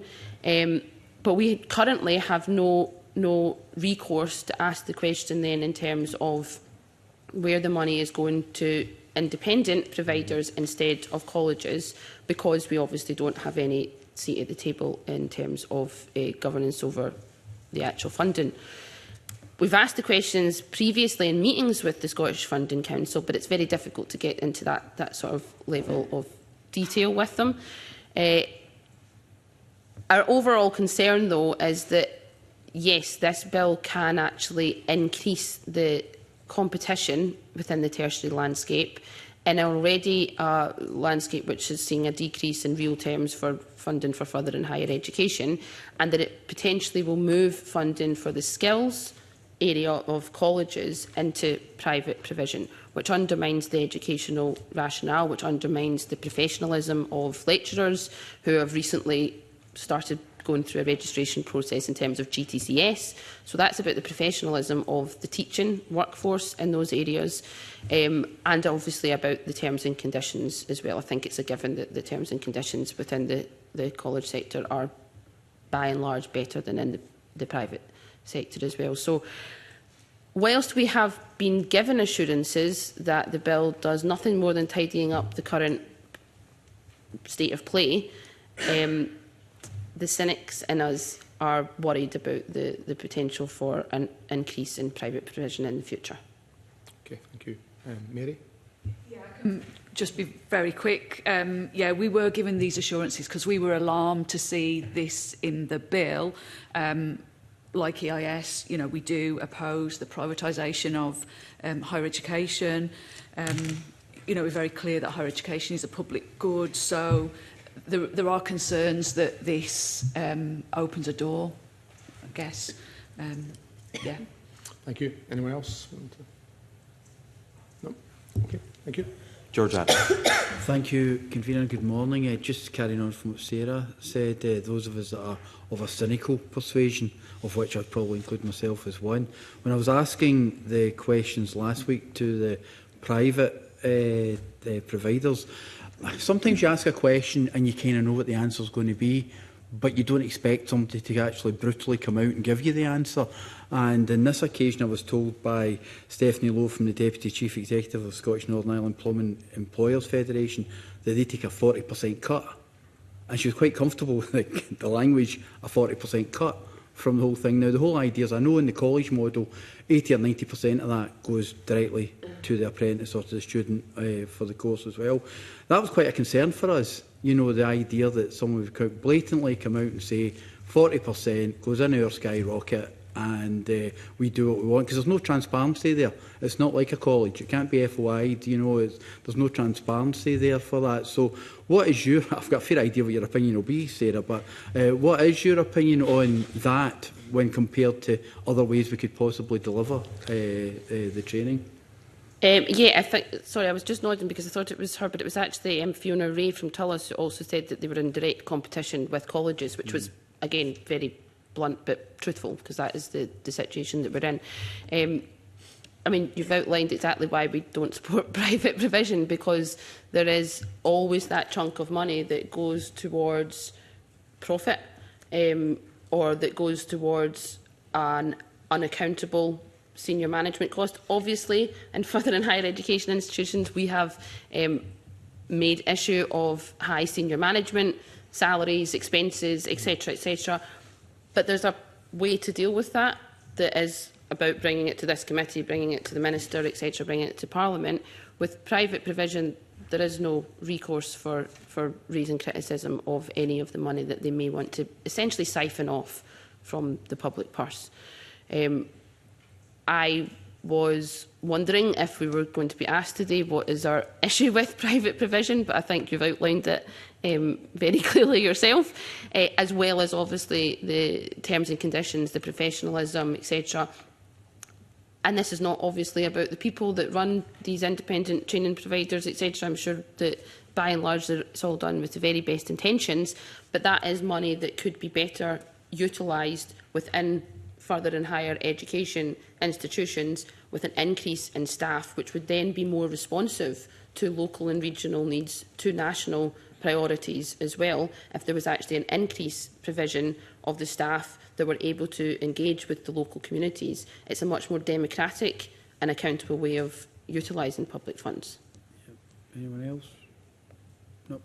Because one of the other concerns I have with the situation, because we're told it's College of Scotland that brought it up, was the idea of double dipping. You know, a subcontractor would subcontract, you know, and to me it just seems like madness, you know, but that's more a point of view of mine rather than a question.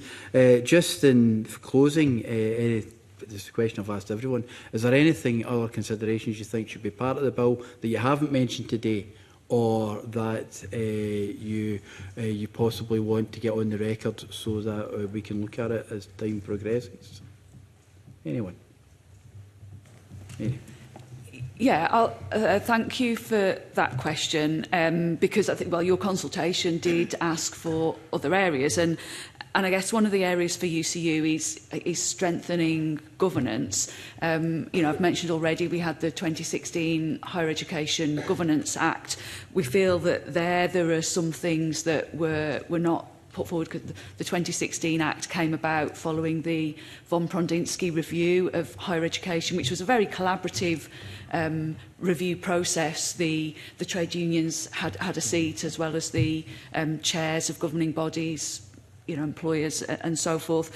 And I think one of the recommendations did relate to senior salaries in the sector. So it picks up on a point that that Sarah has just made, and you know, it would be good to look at how senior salaries can relate more fairly to the salaries of the rest of the staff, and whether we're looking at pay ratios or simply extending the current pay spine.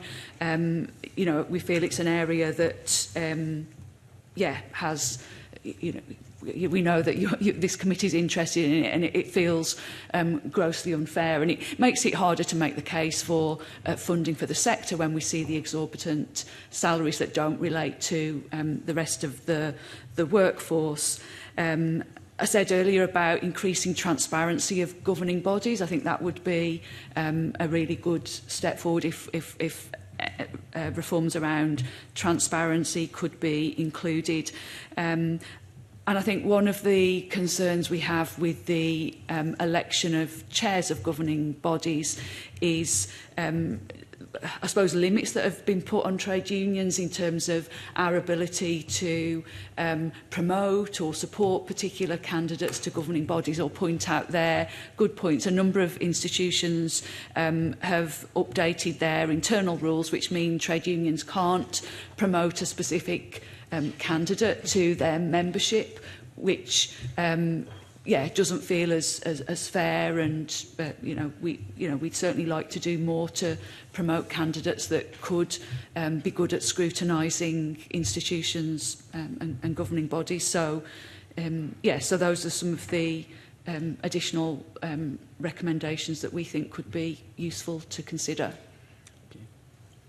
Just to support that, in terms of the last additional part, other than what we've already outlined, is that if there is the move to make the SFC the single point of contact really for funding, then they have or should also be under a duty to look at where is that funding actually being utilised. And if it is on senior management salaries, I believe there was a report a few weeks ago which said that over 400 senior managers in universities in Scotland were on more than the First Minister. That has to be called into question as well. That has to be part of the remit, not just in terms of what they're spending money on a sort of year-to-year basis, but why is that money being spent on those salaries if those people are supposed to be there to provide expertise, experience, leadership, which means you're not in a crisis. But if we are in a crisis, then is that money being effectively utilised? So it's back to that cost-benefit analysis, and we appreciate that there is a huge balancing act to be done around a cost-benefit analysis, and we would not like to see a postcode lottery of institutions or one that is simply about efficiencies within a market system. It has to be underpinned by educational rationale as well. But I think it's the responsibilities and duties of SFC around that cost-benefit analysis of where the funding is going that is potentially the missing part here. Thank you, Convener. Thank you very much. Could I thank you all for your evidence today, the time you spent with the committee and the answers you have given. We've got another panel after you, and then we have the Minister next week. Then we will be concluding our consideration with a report on stage 1 of this bill. So thank you for your input to that, and I will now suspend the meeting for 15 minutes.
OK, welcome back. We'll now hear evidence from our second panel today on the Tertiary Education and Training Funding and Governance Scotland Bill. And can I welcome Vicky Manson, Deputy Head of Policy Scotland, Federation of Small Businesses, Paul Campbell, General Manager, Scottish Water, and Scottish Apprenticeship Advisory Board Engagement Group Chair, representing SAB, and Carolyn Curry, Chief Executive, Women's Enterprise Scotland. Thank you all for joining us today, and I'm going to start with the consistent question I've had throughout this. What problem exists that this bill seeks to address, and is this bill the answer? Vicky Manson, start with you. Yeah, so completely understand the need in the proposals out in the bill for the funding landscape to be simplified and consolidated. Do think it's a really good opportunity in terms of for apprenticeships. However, I think there's a lot of risks in relation to the funding for apprenticeships as it stands, and that there's not really much mention about employers really in the bill at the moment, or engagement or small business or anything like that at all. So I do have concerns that that's not been thought through at this time. As I said, there's not anything in the bill at the moment that retains industry oversight. We sit, FSB sit on the Employer Engagement Group and SAB, under SAB, and that's been a really vital link for industry to communicate the views of small businesses.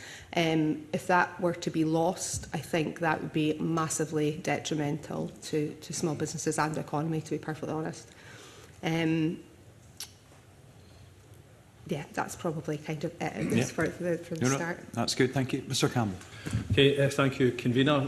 So I think, just echoing what Vicky said, the bill, as we understand it, is intended to simplify the funding landscape. Arguably, does it do that? In part, possibly. But there are other funding sources that are not included in this, so it's basically focusing on SFC and the apprenticeship money within Skill Development Scotland, so it's only part of the picture.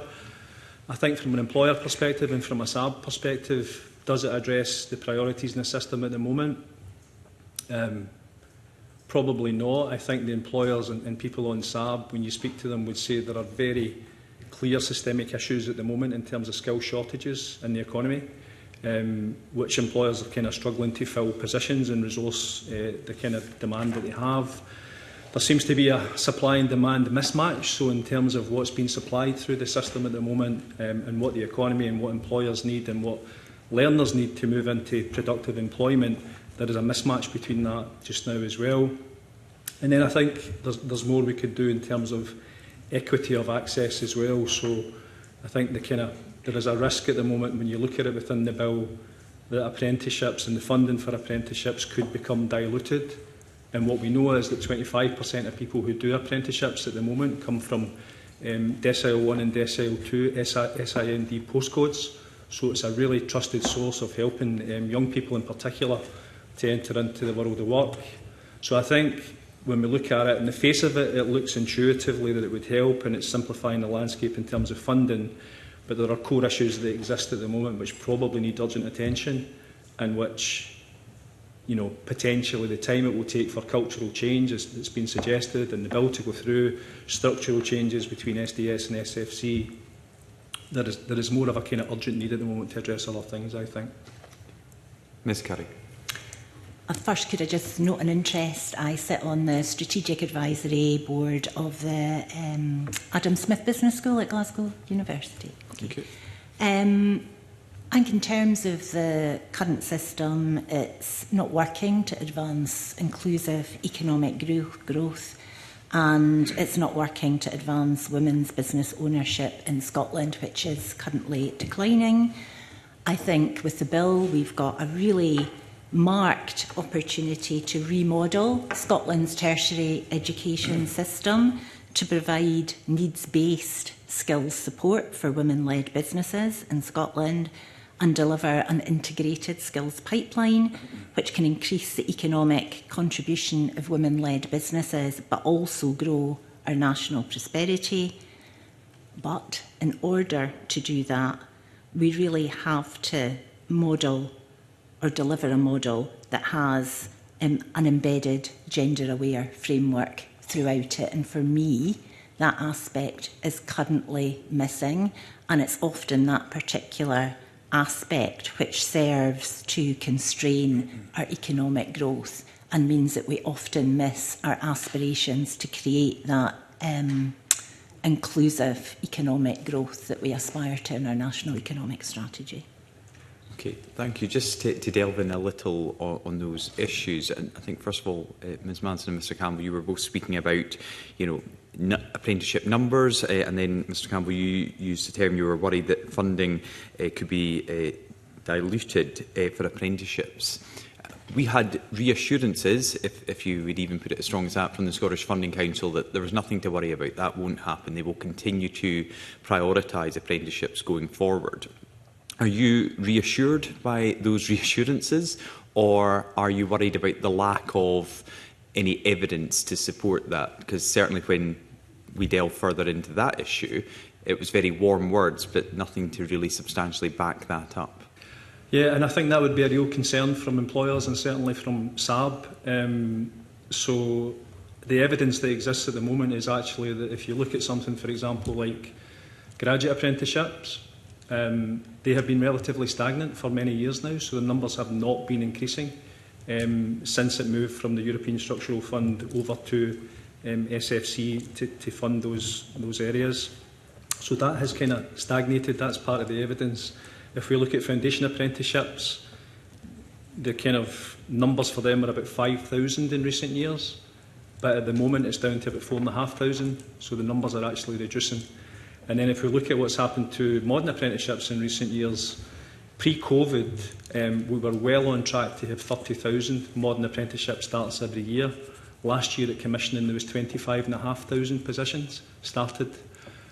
So it has been going backwards, and I think it's a real risk at the moment. And certainly the employers I speak to within SAB, people are very aware of financial sustainability within higher and further education, and there are fears and concerns, if you like, that money could be diverted and channelled in other ways and away from apprenticeships, when actually what we really should be doing is going back to that point about there being severe shortages at the moment in terms of the skills, what the economy needs, the resources the economy needs, is forensically looking at what is happening in the system at the moment in terms of where we are spending our money, because we spend a lot of money. It's about £3.4 billion every year in education and skills in that order, and only about 3% of that is in apprenticeships.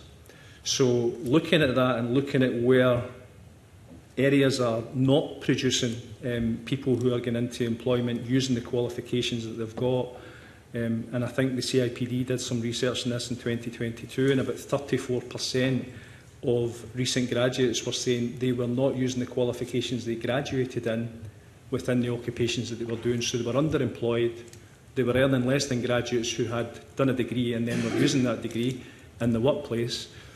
So there's a real fear that that could happen, and I suppose from our point of view, again back to those earlier points, I need to look at that forensically right now, look at the system and where the money is being spent, do a skills analysis for the future, looking at what the economy and employers need and what would benefit learners and industry, and then focus on that as the priority in terms of what gets delivered.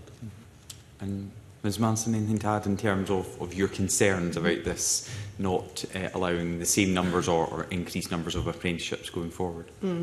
I think that it's a big risk if there's nothing, no statutory provision in there. I did kind of suggest that in my call for evidence response. We are really concerned that the apprenticeship numbers will just be diluted, and then potentially where does that go?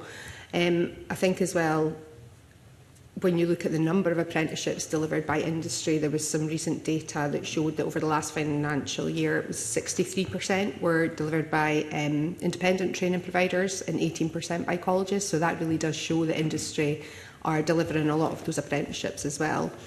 And I think we need to think about apprenticeships as well, about who we're actually serving. So I've got 3 teenagers at various stages, so I'm very aware of the different options out there. And I think that for a lot of young people and people at different stages in life, that an apprenticeship is a really good option for them. For some people, you know, for their circumstances, going into employment is the only option. You know, college, university is just simply completely out of their reach. So I think we really need to think about the people that are benefiting from it, and, you know, the businesses there as well that need those skills from those people that aren't going to go down those other routes. Mr Campbell, can I come back to you? You say in your evidence the potential benefits of reform will not be delivered, that's a concern, involve significant costs and introduce risks that will take many years to mitigate without cost savings or financial return. To follow up on a point Mr Mason made to the previous panel, do you think there's a cost of this that is too much and we should just scrap the idea because it's going to be so disruptive, it's not going to do what you would like it to do, and it could be extremely expensive? I think that's a real possibility. I have tried to decipher the financial memorandum, and I've also heard quotes from Damien Yates, who I think was quoted as saying it could cost about circa 30 million to do the transfer of SDS employees over into SFC. Within the financial memorandum, about 23 million of that, as I understand it, would be pension uplift costs. So there's a differentiation in pensions that has to be uplifted, but then there would be ongoing pension costs after that as well, and all the other 2P transfer and transitional arrangements that would be required. When you look at the benefits, it's about 9.1 million efficiencies over 4 years. So in terms of looking at the cost-benefit analysis, I think it's difficult to look at it at the moment and understand how it would make a significant difference and how the costs would stack up. I think there's a real need to look at that and really look at it from a cost-benefit perspective. I think also looking at it from the point of view of scenario planning. So what are the scenarios that could happen here as a result of it? If financial sustainability continues to be an issue, for example, in higher and further education, what might that mean? What might be the impact on apprenticeship funding as a result of that? If you were looking at it from a risk perspective in business, you would probably be looking at that as a risk and saying it's a high likelihood that that might continue, and it might impact on apprenticeship funding quite severely. So I think all of that needs to be looked at, convener. And yes, concerns that the cost-benefit analysis doesn't really show anything clearly in terms of where the benefit of this would be. And then just finally from me again, sorry to you Mr Campbell, you say in your submission that SAB is unapologetically ambitious for apprenticeships. Yep. Are you concerned with some of the risks you've highlighted that this bill could harm your ambitions for apprenticeships? Yeah, absolutely. So just to give a bit of context on SAB, so SAB, and I don't know how close the committee might be, but SAB is a group of independent employer representatives. So it's not just a kind of engagement group, it has an equality and diversities group as part of it. It has a standards and frameworks group who approve the standards and create the standards and the frameworks that are required for apprenticeships. There is an apprenticeship approvals group who approve it, and then there's an apprenticeship engagement group as well, made of apprentices who engage and contribute and inform direction. So as a group of employers, it is independent from government in any way, and I think in terms of direction of travel and ambition, the ambition within SAB is to create a world-class apprenticeship system for Scotland. That is the ambition. We want it to be world-class. One of the strengths, I think, of the work we have done as part of SAB has been looking at international best practice. So when we look at other economies and other countries in terms of their approach to education, skills, development, what do the best countries do? Typically, they invest much more than us in vocational education and training. So if you looked at Switzerland, for example, if you look at the working population in Switzerland, about 3 times the number of people are engaged in apprenticeships and vocational education within Switzerland than there are in Scotland. So there is much more scope. We know there is more that can be done, and we know that that also results in better productivity in economies that perform better. And this kind of structural change, if you like, doesn't point towards how that would be improved going forward. It feels like looking at a simplification of the funding landscape, but quite a lot of risk in terms of the things that are going well. And the final point I would say is the OECD looked at apprenticeships in Scotland, I think it was maybe 4 years ago now, and they had a report strengthening apprenticeships in Scotland. What they actually said was that the apprenticeship programmes in Scotland and apprenticeships generally had made remarkable progress, and it was now one of the most flexible and responsive and far-reaching apprenticeship programmes available. The core issue is we don't have enough apprentices coming through that route. That is the absolute core issue. Okay, thank you. And sorry, just one final question from me. We heard in the previous panel quite a lot about a lack of consultation and engagement with the government. As important players in this field, how much, if any, engagement have you had with the government on this bill? Ms Curry? None. None. Mr Campbell? Certainly through SAB. So we have had engagement through SAB. I can only speak from a SAB perspective. We have had several meetings with the team from Scottish Government and with the Minister himself. Productive conversations with the team. I think they get the point of what we're trying to achieve. So we're hopeful that will continue. We have tried to stay as engaged and involved as possible to shape and inform the future direction, because, again, going back to the point, the employers who are on SAB, no one is paid to do the roles they do. They do it voluntarily because they believe in the importance of apprenticeships and what they bring to the economy and to learners. So we have been engaged in it. It has been productive. I think, the more communication and correspondence, the better. James Withers also spoke to us as well, would be one thing to say. So he came to speak to us when he was undertaking the review. He did say at the time, one thing he did say was he didn't want to look in the rear mirror, which we felt within SAB was probably an opportunity lost, actually, to speak to people who were immersed in the system and really understood what has gone well and what could go better. Okay. And Ms Manson, I know the FSB have a lot of engagement with the Scottish Government, but specifically on this bill? So, no, I wouldn't say there was any targeted direct engagement. I have been a member of a couple of different meetings where the Minister's been, but not speaking about the bill in specific. It was wider kind of skills conversations. And in terms of our members, I'm not aware of any engagement. Okay, thank you very much. Jackie Dunbar. Thank you, Convener. Good morning, panel. In regards to the national training programmes and apprenticeships, the policy intention of the bill seems to be to simplify the skills landscape by just consolidating the further and higher education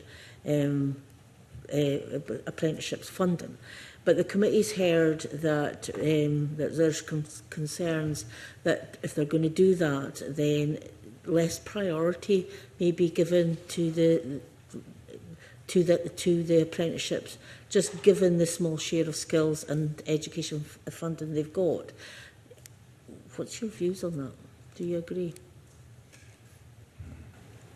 I think it's quite difficult, given that currently there is a real lack of engagement with women-led businesses, so that is not a particularly well-established channel. However, the potential is absolutely phenomenal. One of the reasons these businesses are struggling is because of systemic inequalities and a lack of access to financial resources, but importantly also non-financial resources like skills that could completely change the trajectory of these businesses and open up their growth opportunities. So, the current system, I think, with apprenticeships offers massive potential for women to access skills, to access new employees, to play a role in communities where we know one of the reasons women start up businesses is to make a difference in the local communities that often have more holistic ambitions than just profit alone, and that's a critical driver.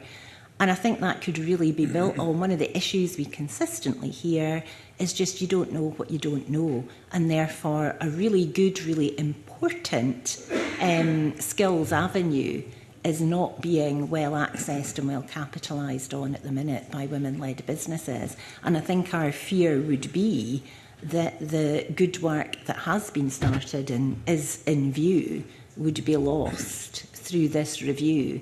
And I would also point to the fact that women's lack of access to resources and to funding is endemic in our systems in Scotland. It's not just in our skills systems, and we would be really concerned that this would worsen the current situation and continue the declining rates that we're seeing at the moment, whereas actually we have the potential with these systems to work to have a gendered lens, to embed that gendered lens across the whole of our delivery channels and make a substantive difference with these resources to the businesses that we seek to see coming through and contributing to our economy. So do you think it would make it worse for women by consolidating the funding?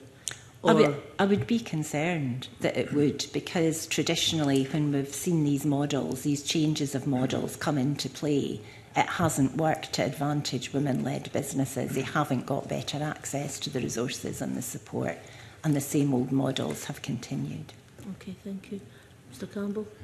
Yeah, I mean, I think it's similar to the point I made earlier. I think there is a risk that apprenticeship funding could be diminished by putting it into, along with SFC at the moment. It's about 98 million that SDS have for apprenticeship funding each year. And do you think apprenticeships will be given less priority? Yeah, I think so. I think that's kind of it's a similar related point. I think the risk is they could be given less priority. And I take the convener's point earlier that SFC have said they will try and honour that and maintain it.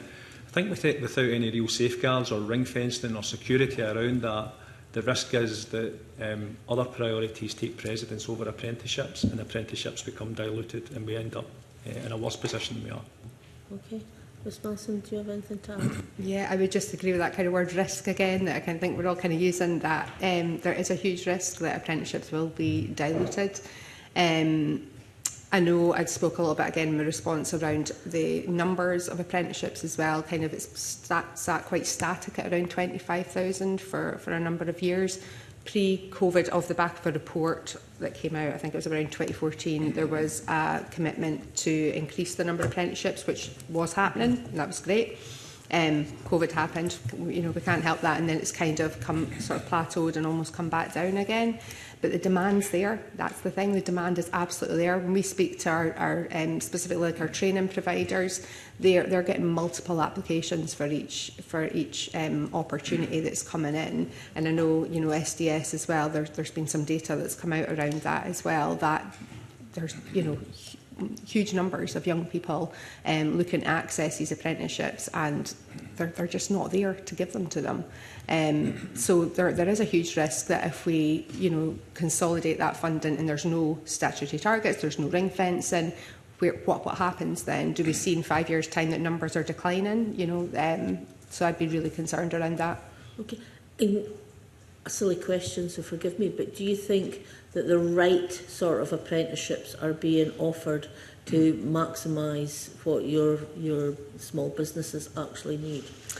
I think there's been a lot of really good work done by SDS over the years, definitely. I think there's, naturally with anything, there's a lot more that could be done. One of the things that I would say, well, two things I would say. One is around sort of skills gaps and shortages. That's a big message that's coming from our members in specific sectors, your hospitality, construction, green skills. There's just not the skills there at the moment. So I think when, and this is sort of starting to nitpick into other things, but it's a much broader picture we're looking at here. We're looking at skills that need to be developed at a much earlier stage. And I think there's a whole big piece of work that needs to be done around that, with a lot of employer engagement around that as well, to understand what the skills are that they're looking for. So, sorry, I've completely lost my track of what I thought here. I do that all the time. So, yeah, no, on you go. I'll find Vicky, if you like. I think I think the simple answer would be yes. Apprenticeships are very closely aligned with the needs of business. So there are 80 modern apprenticeships available at the moment. They are all led by and designed by employers and based on employer needs. So going back to that point about SAB and the way that SAB is set up. Those frameworks, those standards, those apprenticeships are designed and developed by employers for employers. So there's an absolute fit there between what employers need. And just, sorry, to touch on graduate apprenticeships in particular, if you look at them, there are only 14 graduate apprenticeships available in Scotland at the moment in terms of the type of apprenticeships. There is incredible demand for them. Employers that you speak to in SAB say we need more of them and a broader range. So there is more potential, there is much more to go for. The ones that are there, I would say, are a good fit, and those graduate apprenticeships in particular are all based on economic need areas of growth, skills demand. There is a very close alignment there with what businesses need. There's just not enough of them. There was only 1,378 graduate apprenticeship places approved the last time I looked at the data. I think, to be fair, in SFC, they have tried to allow some dispensation within core funding for institutions to do more, but that is not playing through in practice. It's only a very small difference in terms of the uptake. Just come back in. Yeah, so I completely agree with Paul that, you know, the standards frameworks are all designed with employers, you know, and they totally have that voice there. And that's something else that I've touched on, is that I'm really concerned, as I said in the bill, there's not really any mention of employer or small business at all. And it's like, well, these are the people that, you know, that are delivering apprenticeships, so where's the reference to them? So I think going forward, in terms of, I think it's called the Apprenticeship Committee, it's termed, but we need to ensure that there's absolutely that employer voice on there. More, I would say more. Like, I don't think we've probably got enough. I think, but that's, you know, maybe, you know, our fault as well. We need to engage more and encourage more businesses to get in, you know, and have their voice put out there. In terms of the apprenticeships that are available at the moment, there's, you know, they fit for what the economic need is. However, I think we need to also look at widening them out to being available to more people. Typically, they're 16 to 25-year-olds, you know, and that's, you know, that's kind of long been the case. But I think we need to think about other people, kind of older people, because they can bring, well, older, that's, you know, 25, but people that are out with that age range. Those that's maybe like up in my patch where we've got where we're trying to transition jobs over from oil and gas and renewables. Yeah, you'd like to see more of that. Yeah, that's a really good example. There's, you know, maybe people, women who've chose to be stay-at-home mums who are coming into the workplace a lot later in the day. You know, lots of different circumstances, I think, and I think there needs to be a sort of opportunity for more people, and those people can bring so much to the workplace as well. So, yeah, that's what I would say on that. Totally get what you're saying. I was a stay-at-home mum and look what's happened to me. My last question to you is the proposed definition in the bill of a Scottish apprenticeship. You know, I'm interested to hear, do you think that definition is fit for purpose, or what would you like to see taken out or added into it? Paul, sorry, you're catching my eye. That's again, okay. so. I can certainly make a start on this one. So I think going back to the definition again and thinking about SAB and what it was set up to do, SAB created a definition of an apprenticeship back in 2019, and there are 14 principles in terms of what constitutes an apprenticeship in Scotland that came from that. I think when we look at the bill, there are some differences in the bill in terms of the way the definition is described. Some of it is language which can be probably, you know, aligned and that can be worked through. I think the areas that are of most interest to us are things like within the bill it talks about apprentices receiving reward, whereas within our definition in SAB it's very, very clear that apprentices are employed, they have employed status, they are in a job, they work for employers and they learn and they earn at the same time. So that is something I think that has to be looked at. I think that the other big consideration from a SAB perspective in relation to the definition as it exists in the bill is that it's silent on foundation apprenticeships. So there is no mention of FAs at the moment. And we're not quite sure what that means, if it's been an omission or if it's actually part of an intentional definition. So I think from that perspective, foundation apprenticeships are a fantastic route for young people in school from diverse backgrounds to enter into the world of work and to channel diversity into the system to give them their first opportunity. And they've been a real success story, I think, in recent years. So having the bill being silent on that at the moment creates some uncertainty about what that means for foundation apprenticeships. We think one thing we could do is look at an equalities impact assessment of the bill. What are the likely or possible outcomes in terms of equalities as a result of the bill as it stands? So we think that that's something that could merit some scrutiny, because there's a bit of a fear that foundation apprenticeships not being in there, what might that mean in future in terms of that as a pathway for young people from school? And the final point on that would be to say, again, going back to numbers and availability, if you look at some of the work that's been done by Aberdeen Council They have done fantastic work in terms of progressing foundation apprenticeships for young people in the senior phase of school, but they can't meet the demand. I think they've got something like circa 250 young people who have gone through that pathway, almost all of them progressing through it. Again, showing really good payback in terms of young people from SIMD postcodes in that capacity. They would like to take about 1,000 young people through that route, but the option's not there to do it. So that's a kind of fear in the existing definition of what that might mean. Okay. Thank you. I didn't have too much of an issue with the definition. The only thing I would touch on is the reward part of it. They are employees, so that doesn't make it sound like they are as it stands at the moment, but that's the only part I would have a comment on. And Caroline. Yeah, I'd really echo that. It's vitally important to change that wording. I chair the board of the Productivity Institute in Scotland, and from the research that's been done there, we know how important secure work is to drive productivity and employee engagement. So it is really vitally important for productivity and our economic growth that we're very clear on that definition. I would echo the call for equalities impact assessment. I think that's really important. And just the final point for your particular area, I think apprenticeships are a fantastic route for women in order to engage them with the massive opportunity for renewables and net zero.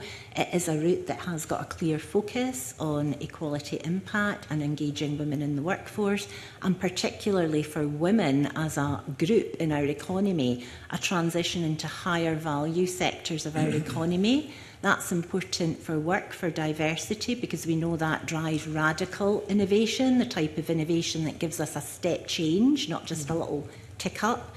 But also from my direct perspective, we know that women will set up businesses in areas they have expertise and experience in. So creating that pipeline and having a lens on that, a gender lens on that right from the start is critically important.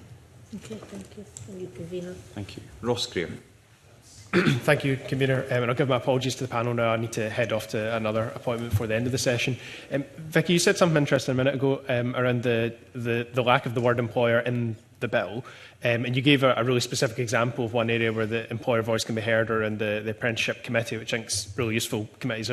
Parliamentary committees are always really keen when witnesses come and give specific proposals for how the bill can be improved. I wonder if you have any other proposals around how we can make sure that the voice of employers, industry, business, however we're phrasing it, is heard.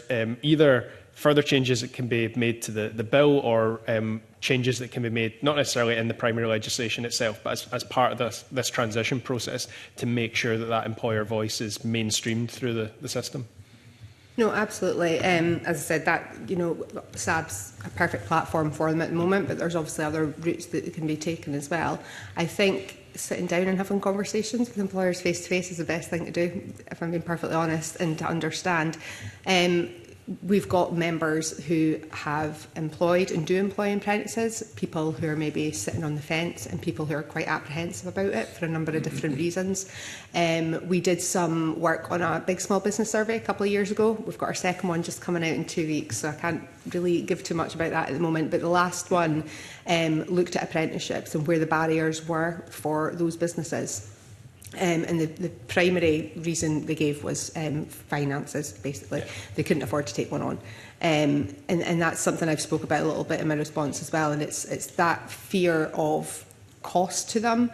Obviously, they do, get money through SDS, but there's so many additional costs to employing an apprentice. Like things like, to be honest, I hadn't really thought about them until I dug into my response. Things just like additional training, the time of your other employees who are mentoring those apprentices, HR. There's loads of different costs associated with it. And as it stands at the moment, that's just not an option for a lot of small businesses, maybe those on the sort of smaller scale. Also, I would say as well, a lot of them just don't really know how to access the apprenticeship framework, like they don't really understand it. So I think more can be done in terms of all of us, like, having those conversations and making it an easier route for them to access it. But definitely just getting them round the table and speaking to all different types of employers from different industries. Like I have highlighted the areas where the skills gaps and shortages are, but that could probably bleed out into most different sectors, to be honest. Is there anything around cost in particular? Is there anything that could be legislated for to address that? 'Cause most of the time issues around cost, it's kind of policy and operational matters, which are obviously still under our purview as well. But I'm trying to think, is there anything that we could alter, anything that we could amend in the bill that would address some of those concerns? So the only kind of example I could use was during COVID there was a fund available to support apprenticeships, and that was massively oversubscribed. So I think that's a good example of how how people will absolutely take that opportunity. If there was another similar kind of fund available, for them to use and access, that would be amazing. I think it really would encourage a lot more of those people that are sitting on the fence but want to employ an apprentice to do that. Thanks very much. And Paul, Vicky started off, I think it was in your very first answer to the convener's question, talking about the value of SAB and the role it plays in the current system. Yeah. Before we get to the point of what will happen if the bill is passed in the new system, do you have clarity at the moment around the role, the status of the SAB during this transition period? So if we work on the premise that the bill will pass, has it been conveyed to you by government what their expectations of SAB are during that transition period to whatever the new dawn is? Yeah, so we've had some very recent conversations with government about that, actually, and government have agreed with SAB and with the chair of the group board that SAB should continue during the transitional phase to make sure, effectively just making sure that we'll stay on the bus and that things continue to function as much as possible. And that has been SAB's position from the outset, because we've been concerned that uncertainty might impact upon the system just now. So government have engaged with us on that. I think they've recognised that, and just literally maybe a week or 2 weeks ago have acknowledged the need to continue working with SAB until such times as if the bill is passed that we move forward. One thing I would just say, sorry, in relation to Vicky's latter point there, is that apprenticeship recruitment incentive actually came from SAB. So that was SAB who put that forward as a proposition to recruit apprentices during COVID. So that was a SAB-led piece of work. I think the thing to say in relation to employer engagement is not to underestimate it.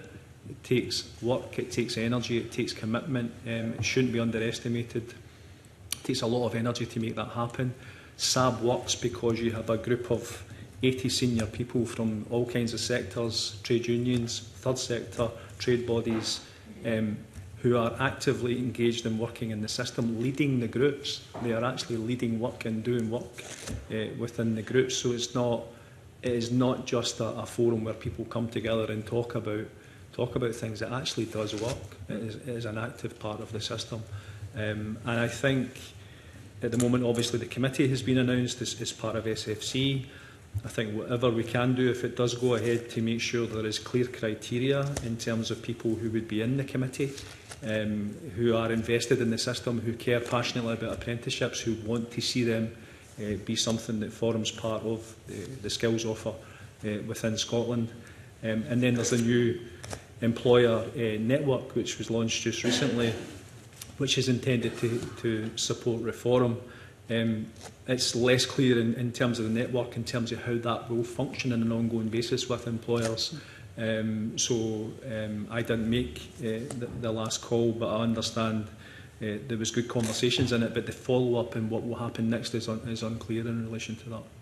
Thanks very much. And just one final question to all of you, touching on particularly the point Carolyn made earlier around women who own businesses consistently not being engaged or not getting the same level of engagement. Having things like defined roles on the apprenticeship committee gives that space for employers.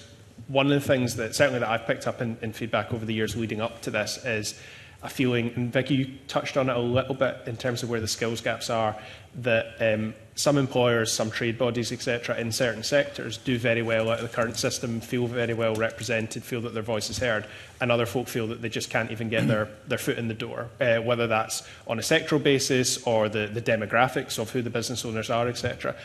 How do we build a structure that makes sure it's the system is actually hearing the voices of the people who can't get their foot in the door as it stands, or who are not happy with the current system and whose feedback in many ways has actually led to this bill coming forward. Embed it in the bill, please, and in the governance of the bill. I think back to your original question, what can you do? I would really urge you to put in the bill that part of the governance structure should be a board tasked with looking at how skills can help women. I think that's really critical. If we just look at the demographics at the moment, we do take generally an industry-based lens to our skills and our economy as well. And often we will look at the needs of large businesses as opposed to the needs of the SME community. Sometimes these are quite distinct lenses that we take on our economy as a whole, not just in our skills industry.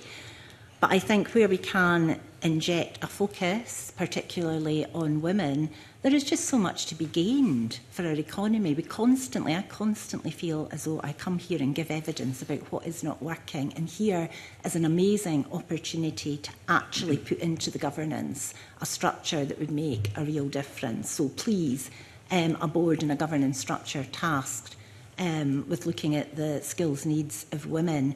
And in terms of a business case for that, if we look at the socio-demographics in Scotland, I mean, young people are around 10 to 11% of our population. Women are 51% of our population. That is a massive resource. Why are we not, having the propositions within our economy and within our skills structured, focused on the needs of our user group? That is a massive user group. It is currently underemployed. Women-led businesses are declining. Here is something we could positively do to bring a focus to bear. It's quite simple, and it would make a massive difference. And in fact, to go further on the business case, as an organisation, we have written an open letter to the First Minister recently calling for the commitment of 50 million to a Women's Business Centre proposition to be enacted, and realise now if you take the prospect of a £50 million investment and you look at the business case for women-led businesses, so at the moment women-led businesses are around about 20% of our business base, so about 1 in 5 of established businesses. If we doubled those numbers just to 40%, so not even parity, if we doubled it, we would unlock 8.8 billion potential, and that's a minimum potential figure, into our economy. So that would mean for every £1 of the 50 million invested, the return would be £176. That is a top quartile business case for investment by any standards. And today we could start to put in place a model that would actually begin to unlock that full potential. And important to say as well that skills have a regional proposition too, which all plays into this focus and would actually be strategic and cohesive, which I think also would help. Thank you. That's good. Thanks very much. Paul, were you just a final point, actually, just to build on Caroline's point there. So again, going back to SAB in particular, and the fact that it's a group of engaged employers who are actively doing work in the system. The Equalities group that sits within SAB, it's chaired by a chap called Stevie Greer from Microsoft. They have done pieces of work to look at a gender commission. So how can you improve gender diversity within apprenticeships, the race commission work. At the moment, it is proven difficult to take some of that forward because of the uncertainty that exists within the system. And going back to the earlier points that I made, the fear that this might become a protracted change process that takes quite a long time is negating from some of the more immediate work that has to happen now. Thanks very much. No, I would agree with Caroline from a small business perspective to just embed in the bill that there's small business representation in terms of governance and board. Great, thank you. That's Convener. Thank you. Bill Kidd. Convener, and thanks everyone. Just go off a wee tangent. The result of the changes that are going to be made by the bill, the transfer of staff everyone knows about now from SDS to SFC, will actually almost result in SFC becoming twice the size. It will almost double the number of staff. There are still concerns, of course, from people from SDS where that leaves them going forward. But what assessment can you make of these proposals, what it will achieve for yourselves and your organisations, and what do you think is really required in order to make this transition successful from your point of view? Please, anyone? Paul? Yeah, sure. So I think that whole kind of transfer aspect of SDS to SFC is concerning, not just for the reasons you mentioned about SFC being a relatively small organisation and it's kind of potentially doubling in size from, in theory, the people who would transfer. From what we understand, it is only a part of the team that would be involved in supporting apprenticeships who would transfer national training programmes. So there are other parts of SDS in terms of inward investment, the employer services team, the whole kind of skills forecasting, demand analysis, labour market kind of outlook. So the teams that do that work, marketing and promotions of apprenticeships, etc., would not be going. So you're taking one part of what is SDS in entirety that services apprenticeships in multiple different ways.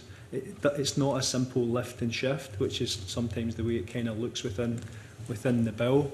I think I mentioned it earlier, but apprenticeships in Scotland have made incredible progress in recent years from the point of view of having the full family, and that family of apprenticeships offers opportunities for anyone from school, young people leaving school, more experienced workers who are looking to cross-skill, reskill, diversify their careers and transition into different occupations. So there are opportunities for everyone if we can maximise the potential of them. SDS have been pioneering in this space. It would be my kind of take on it. For just some kind of context and awareness, I've been involved in this area for 25 years. And I would say the progress that has been made by SDS in recent years with apprenticeships has been incredible. But don't just listen to me, read the OECD report on that as well. It's interesting because when you look at SAB and some of the changes that have been made, some of them stem back to the Wood Commission developing the young workforce many years ago. Those changes came in, there has been progress made, and I think the fear at the moment is if we might regress. We might actually go backwards with some of those changes and the progress that has been made for employers being engaged in the system, the apprenticeship family that's available and the opportunities that are available.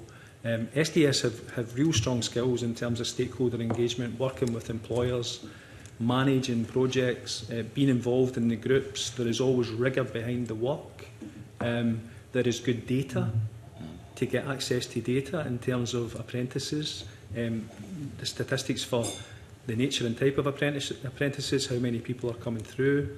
Anywhere between 92 and 95% of apprentices remain in employment in the qualification and the apprenticeship they did 3 months post-apprenticeship. So it's a really strong proposition. And moving that and taking a part of it and putting it into SFC, £98 million worth of funding, getting into that overall pot of funding, it's a lot of uncertainty in terms of what benefit that will really bring. And actually, again, going back to the financial memorandum, there are some points in there about potential additional costs for employers as well. So, for example, designing apprenticeship frameworks would be something that could be charged to employers. Employers are already paying an apprenticeship levy. Many of them pay a levy at the moment for apprenticeships. Yeah. And it's unclear in terms of how that levy is being utilised to best effect at the moment within the economy.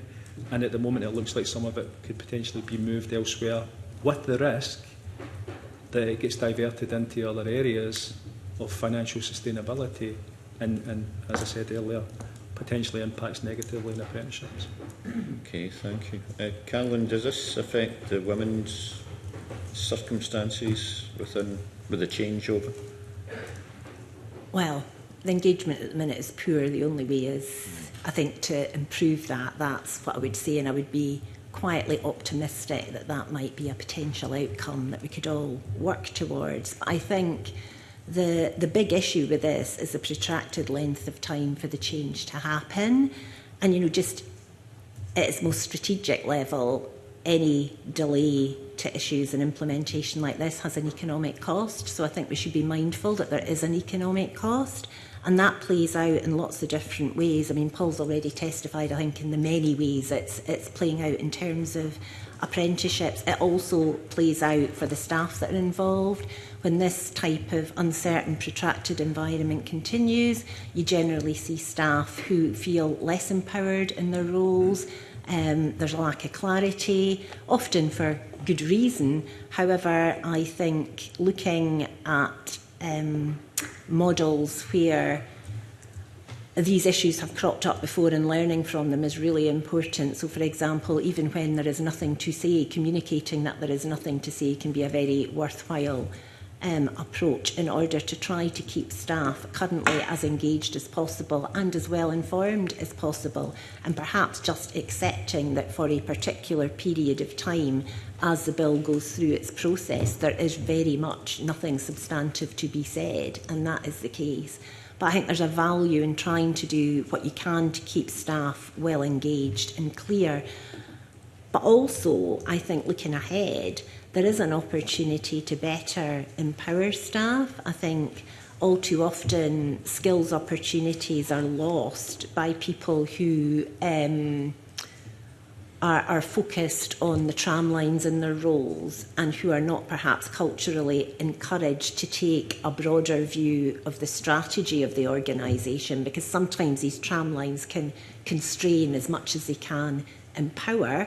And I think creating a culture in a new body where people feel empowered and understand the strategic destinations you're trying to get to can actually better help deal with the day-to-day and give much more productive outcomes.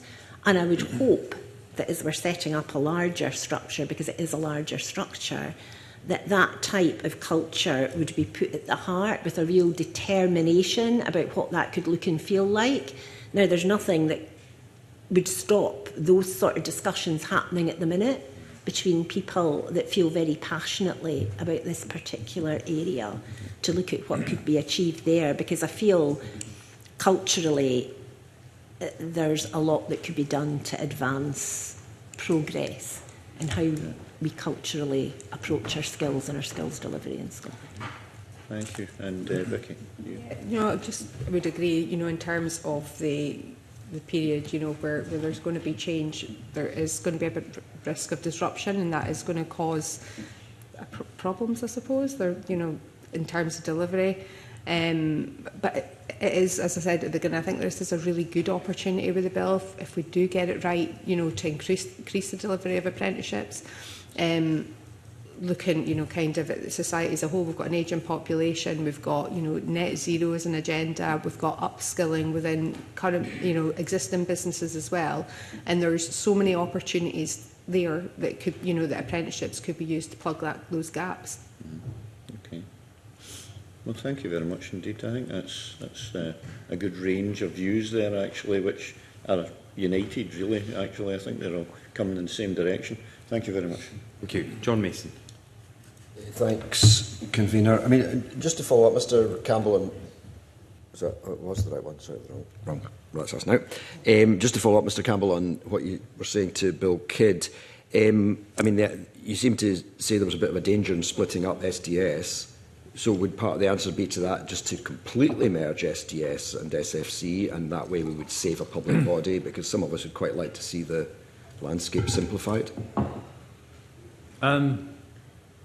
It depends what way that merger would work, I suppose, and I'm not quite sure how that simplifies the landscape, really. I think going back to the key point, if you like, which is, from our perspective, how do we increase the number and range and type of apprenticeships to meet the economic needs of business? So in a sense, the structure doesn't matter too much.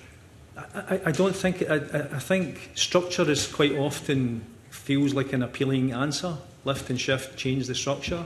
The answers to this are a bit more complex and will take a bit more analysis. I think, going back to the point I made earlier, I think we need a really ambitious skills strategy for Scotland, and we don't have one at the moment.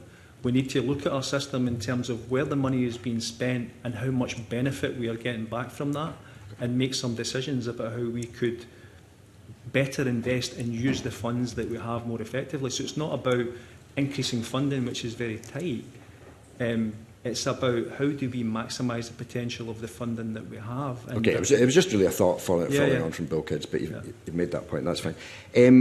One of the suggestions or proposals in the bill is to give the Scottish Funding Council more, or make it a statutory, enable them to look at the financial sustainability of colleges and universities. Now, I realise that none of you are maybe in that space, but do you have any comments on that thought, that it's good to give the SFC more power in that area? Because they appear to have had that responsibility in the past, but didn't pick up that Dundee University was getting into trouble. No, certainly not an area of expertise. I think anything that would improve oversight would be helpful to understand that and understand the dynamics. I think going back to that, it depends upon the application of that and the outcome of that. So if analysis, for example, was to show sustainability was at risk for some institutions, would funding be diverted from other sources? The point I made earlier, so that you're back. Yeah, that's been raised as well. What about financial sustainability and oversight of other training providers? Does that happen at the moment, or is it needed more? I can take some of this. I think in SAB we look at that in terms of training provision and what's happening and achievement rates, etc. At the moment, as I understand it, our training provider network have very high completion rates. So in terms of achievement for young people who go through apprenticeships, the achievement rates tend to be very high. And actually, the financial input into that tends to be less than it is in other parts of the system. So I think there is scrutiny on it at the moment. There's an understanding of how that works. Do other training providers ever go bust? Yeah, and I think some of them are. I think when you speak to some of them, they probably feel they are getting near that stage at the moment because they are working in very, very tight margins. If you speak to maybe Stuart McKenna from Scottish Training Federation, training providers are working to very tight margins. Contribution rates for apprenticeships have not changed for many years. They have remained static. So in terms of the kind of funding that is used for apprenticeships, it hasn't changed in many, many years. In fact, if a provider was struggling, would it be SDS that picked that up at the moment? I think they would probably receive the feedback. What they could do about it, I am unsure, to be honest, in terms of what they could do to rectify it. And it is a risk to the system if providers cannot service the needs of employers. Did you want to come in on that? Yeah, we've got quite a few training provider members who are fantastic and deliver a number of great apprenticeships. I think I touched on it earlier that demand is absolutely there for them.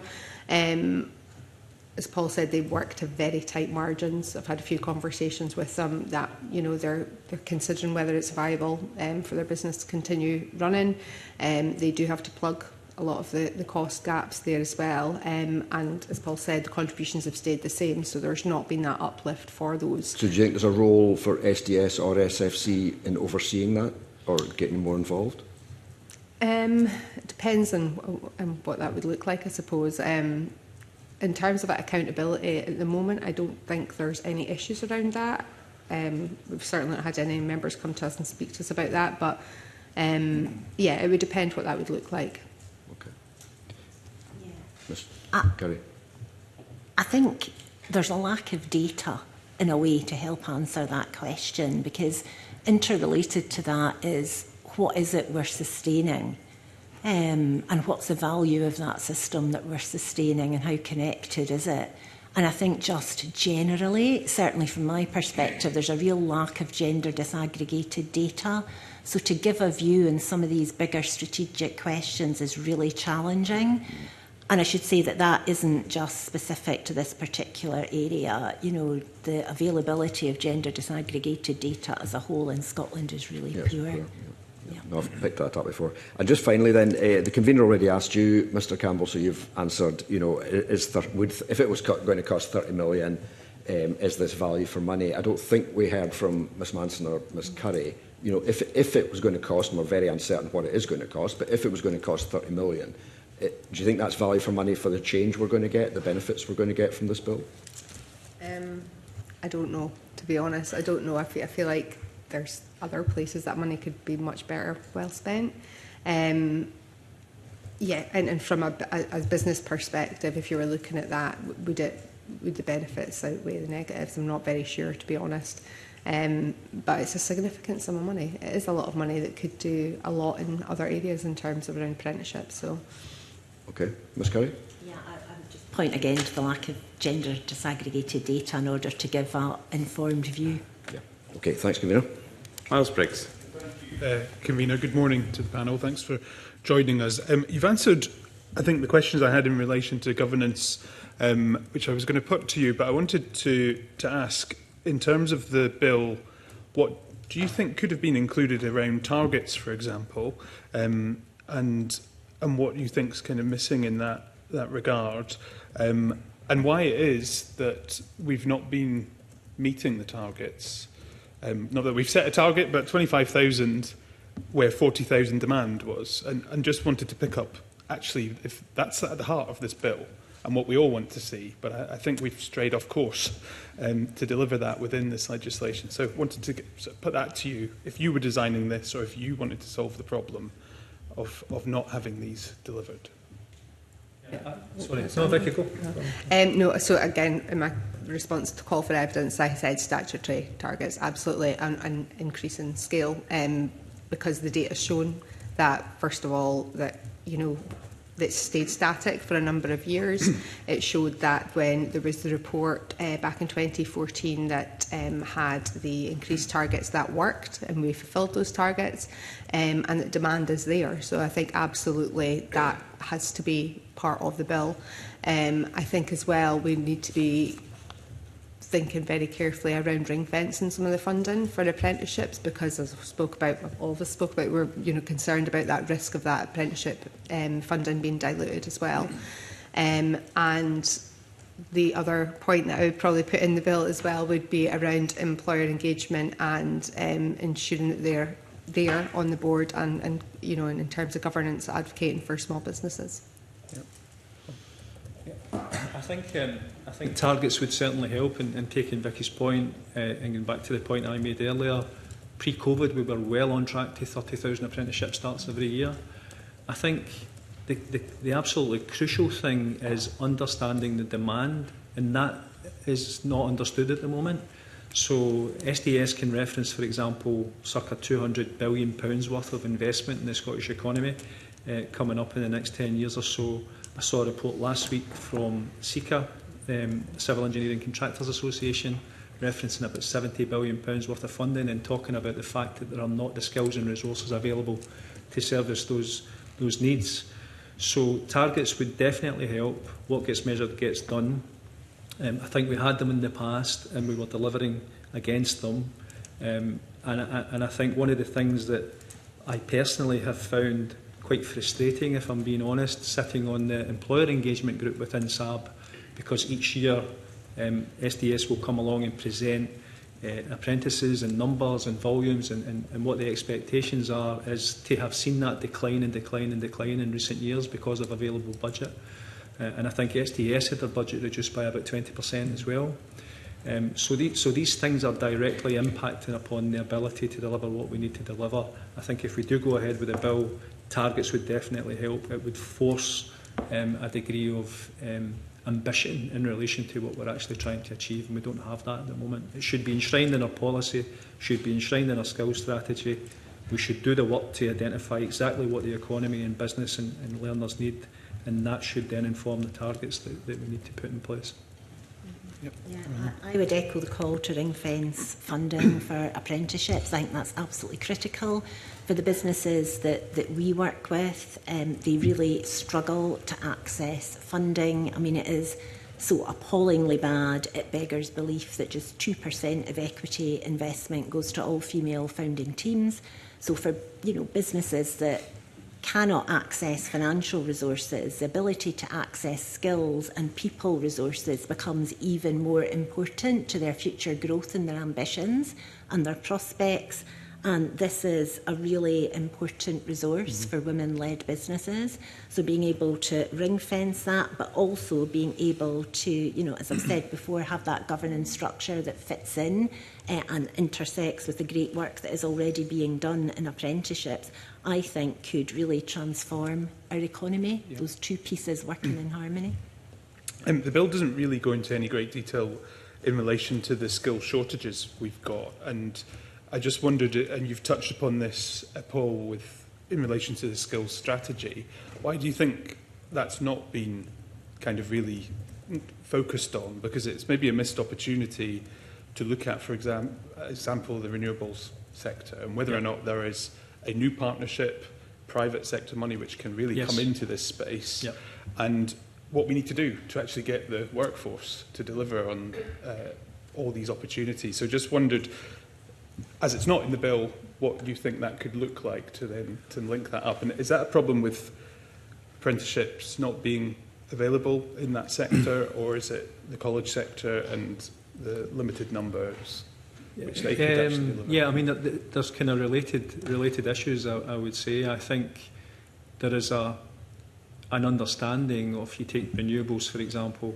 I think there's about £45 billion worth of investment in renewables over the next 10 years. Speaking about my own organisation, you know, we're investing circa £1 billion every year in critical national infrastructure as well. These organisations are competing heavily for the same resources and the same skills, and they are not available, and that pushes up costs.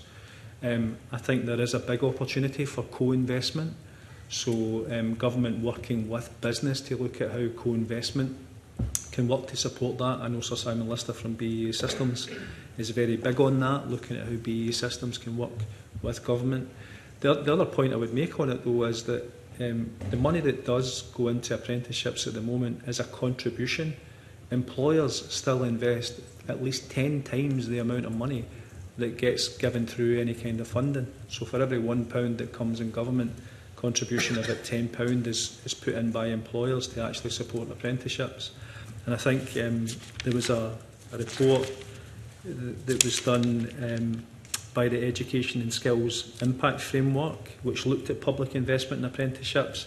And what they said was that for every £100 million worth of public investment, you could expect £450 million of payback in terms of employment into the economy over time, over the lifetime of that. So there's more we can do. I don't know why it's not being enshrined in the bill at the moment, but it's a fundamental thing that needs to happen, is to do that analysis and do it quickly and then respond to those needs, because having 34% of our young people graduating from university and getting into occupations where they're not using their degrees doesn't seem to make economic sense. And if you were running a business, you certainly wouldn't do that. I certainly wouldn't be looking at that. Vicky or Carol, do you have anything you want to add? Yeah, no, I agree. Sorry. That there's a missed opportunity to look at skills strategy as a whole, because I think it's a much bigger picture that we're looking at here, and I don't think the bill addresses a lot of the issues, to be perfectly honest. I know I've spoke about our members you know, telling us about their shortages in terms of like care, hospitality, digital and construction. And there's so many opportunities there as well. So I've completely forgotten what your question was at the start. In relation to kind of how we could link up the skill shortages, and I know for SMEs that's slightly more difficult in terms of the renewable sector, which could then be part of that funding stream, but it was that kind of alignment of shortages to what this bill is trying to achieve. So when I was kind of looking at this, you know, the skills gaps and shortages as a bigger picture, and I've touched on this already, but I think we really need to rewind right back to school here. As I said, I'm in quite a unique position where my children are kind of all at different stages, so I can see what the education system is like, and it kind of feels like the same old. It's not really changed since I went to school. There's not, my youngest one, he's in first year, and he does do a sort of a sustainability 1 period a week. That's all. That's it. You know, there's nothing in there kind of around entrepreneurship skills. There's nothing around, you know, green skills. So we need to like take this back a lot further and work with employers and, you know, and all different kind of businesses and look at where the skills for the future are coming from. So I think that's one of the the big issues. Yeah, I think there are some critical gaps in the system at the moment at a strategic level for skills. You know, we have areas where people are investing, you know, multiple years of their life training, particularly in some of the vocations, and then they go into careers in those areas and they leak straight back out. Now, that's not good for anybody. So I think we need to really review how we are recruiting for some of these subjects, like medical degrees, veterinary science, for example, which have quite high levels of attrition. But also, on the positive side, to pick up on Vicky's point about entrepreneurial education, a much greater focus right the way through schools, through tertiary education, on entrepreneurship as a career option and a career destination would start to open up multiple options and would better leverage the investment that we make in some of those vocational areas that aren't then realised by careers. So, for example, medicine, if you've invested in a career in medicine, Scotland actually has some, you know, leading businesses delivering precision medical instruments, for example. So there are options for people to take those skills and vocations and actually look at business start-up or match into others. And that would be a huge boost for our economy, because these are higher value sectors where we could actually be capitalising and catalysing on these skills. But I think that is a serious issue that has remained unresolved for years, decades. Yep. And again, we've got an opportunity to do something about it now, or try. Really good point. Thank you. Thanks, Camilla. Just on this, Joe Fitzpatrick. Yeah, thanks very much. Caroline, you kind of mentioned the challenge of women, female businesses to access apprenticeships. And Vicky, you kind of talked about the challenges of small businesses accessing. But then we hear that SDS are brilliant at speaking to businesses. Clearly, they're not speaking to female businesses, and clearly they're not speaking to small businesses. So, what's going on, and what's the message to them? Whatever happens with this bill, you know, it sounds like big industry that obviously Paul and SAB represent to some extent. You know, Scottish Water's a huge employer, very different from either the kind of businesses you're talking about or the businesses that Vicky's talking about. So, I wonder if there's a message that you would like to put out to whatever happens here, whoever takes over this thing about engaging with small businesses and women's businesses. Yeah, I mean, I think the engagement with women-led businesses is poor. You know, these businesses are traditionally perhaps not clustered in sectors of the economy that we tend to value. So sectors that are in the industrial strategy, like advanced manufacturing, for example, have an underrepresentation of women. They tend to be in areas like business services, like retail, like health and social care, and often, and not just in skills, our wider economic constructs and agencies don't align well into those sectors. But these are where our businesses are. We have large industries around business service and support provisions. These can be key enabling industries, but they're not connected up well into our infrastructure. I don't see evidence that SDS has been good at connecting in with women-led businesses and where they are in the economy. I would say generally they've been poor. However, I would say that the exception to that is the construct around apprenticeships, and perhaps that's because it is driven by industry and it has a very distinct lens and focus on equality and inclusion. I think often in our agencies, responsibility for delivering diversity and inclusion is in the diversity and inclusion team. So everything gets put into that team. And what should happen in well-functioning, high-performing organisations is that comes back out to the front-end staff. I see a lack of that happening in Scotland. So being able to break that down, you know, and that's why I'm recommending approaches like having a specific board that is then responsible for that oversight and that diffusion. And I have seen some progress over the years, but it's been slow. But particularly in skills, I think it is highly frustrating because that could really transform the landscape for these businesses. Non-financial resources are critically important, and never more so in this current economy where, you know, many of the businesses we work with are right at the edge of financial viability now. They didn't get their fair share of COVID relief grants. They are struggling in the cost of living and cost of business crisis. Their costs are going up. A majority are telling us they cannot recover any of their cost increases. So an already constrained financial construct has been put under unbelievable pressure over a number of enduring years. You know, I think our business community generally is to be commended for their optimism, their resilience, their innovation and their determination. But there is a limit. There is a limit. And we're seeing a lot of poor health and, you know, people who are just closing down their businesses, sadly. And I do think skills has a massive role to play, and opening up routes where women-led businesses can access these skills is really critical, because that's what's missing. And it is, to be fair, this is a two-way street. It is not just that the agencies have poor distribution routes into the places where women are. You know, one of the issues women-led businesses face is really highly constrained time.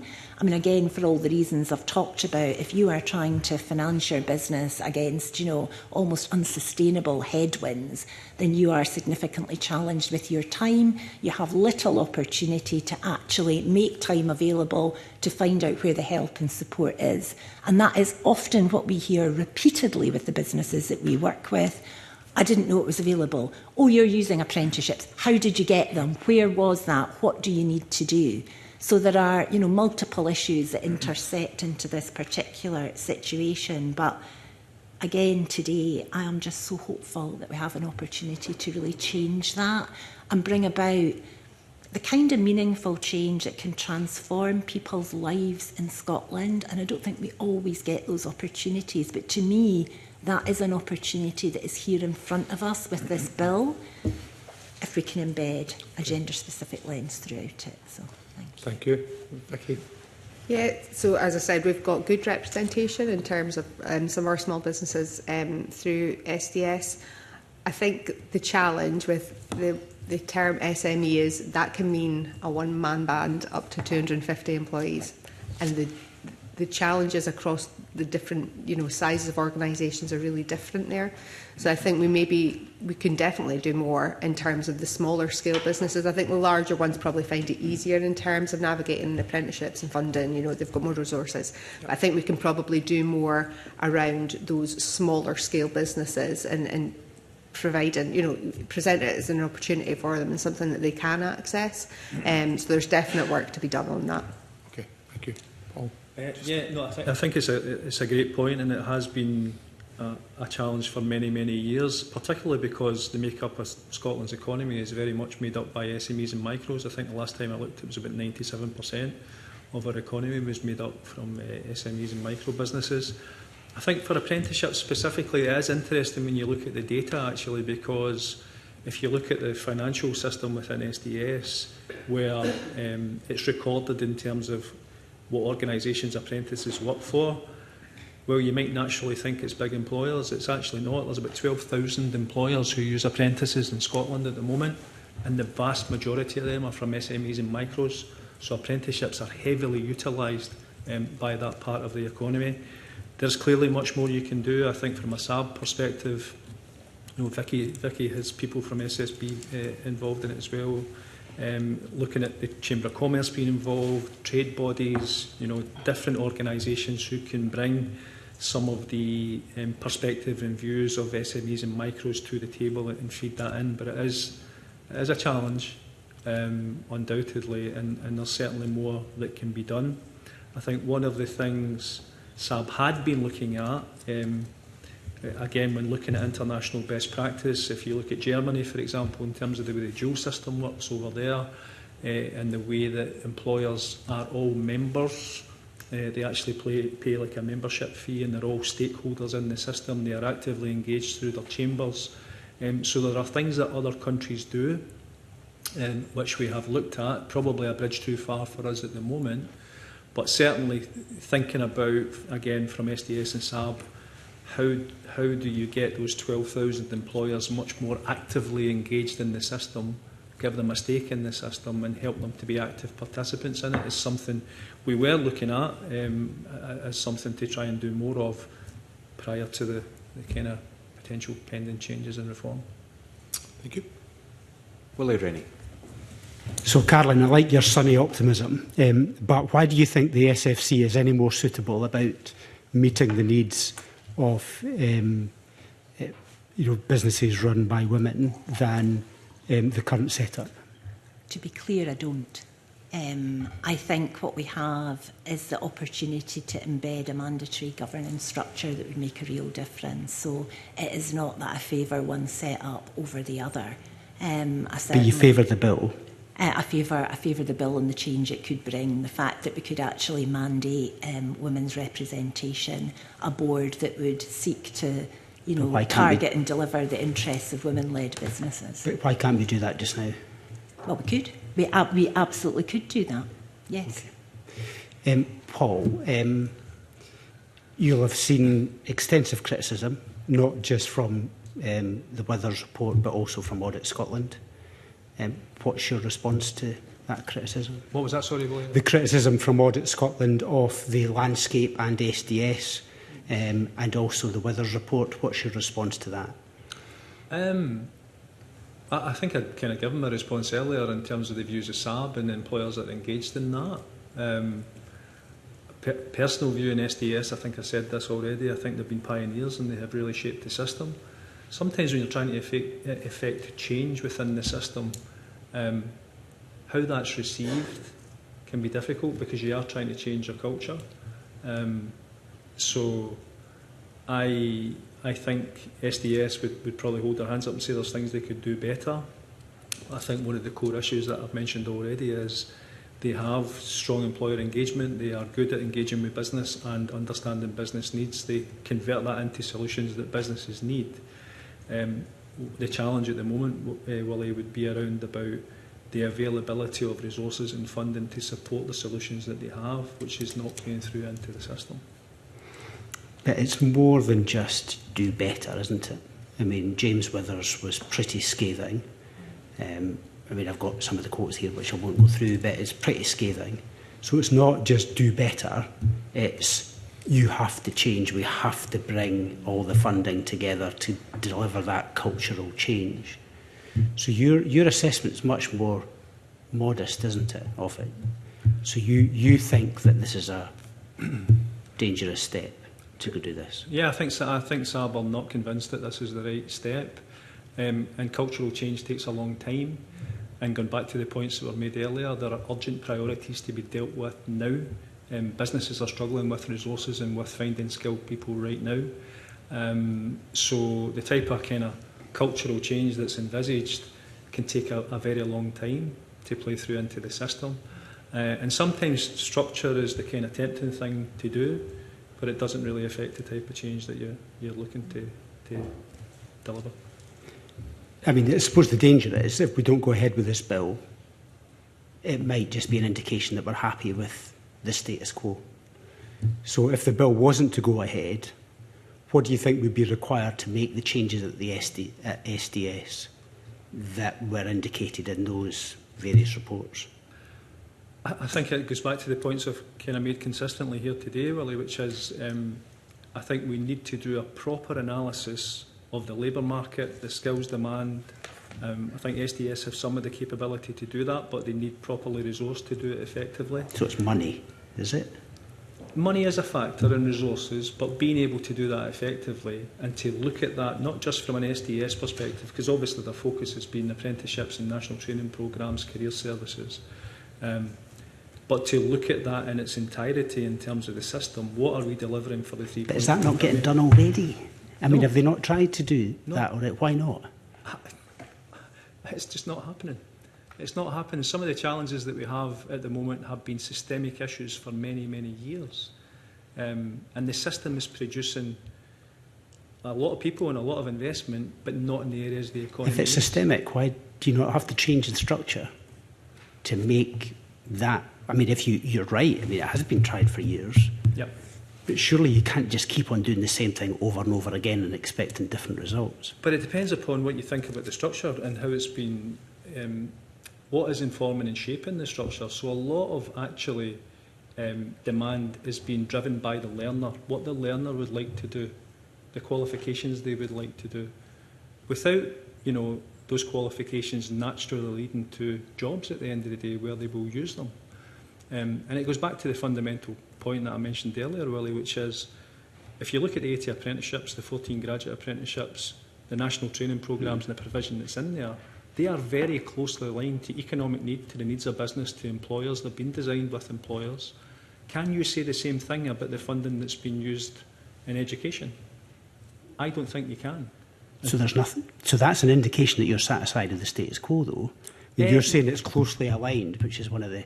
SDS, I think the apprenticeship family and everything that's in there is very closely aligned with the needs of business, yes. Absolutely.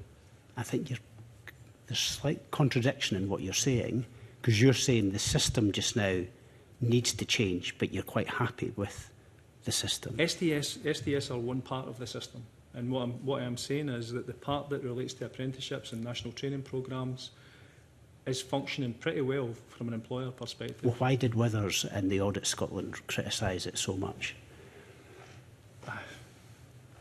Okay.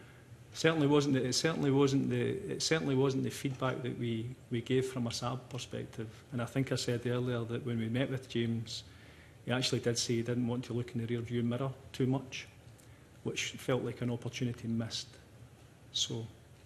But there are other parts of the system. SDS are one part of it.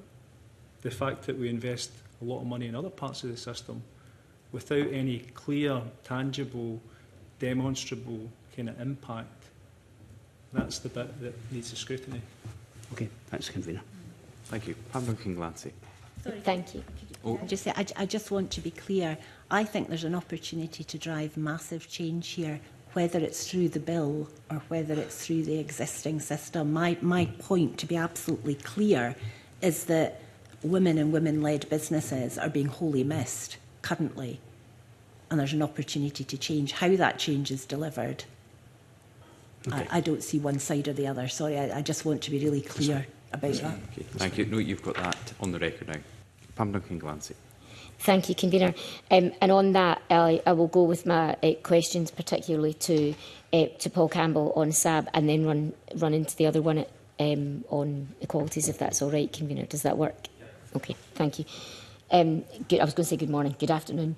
Thank you very much for the evidence that you've given us in advance, but also the evidence you've given over the course of this afternoon since you've been here. One of the things I wanted to explore a bit, in particular with yourself, Paul Campbell, is around the concerns that we've heard through this inquiry, but also in other areas and other spaces, about the winding down of the board.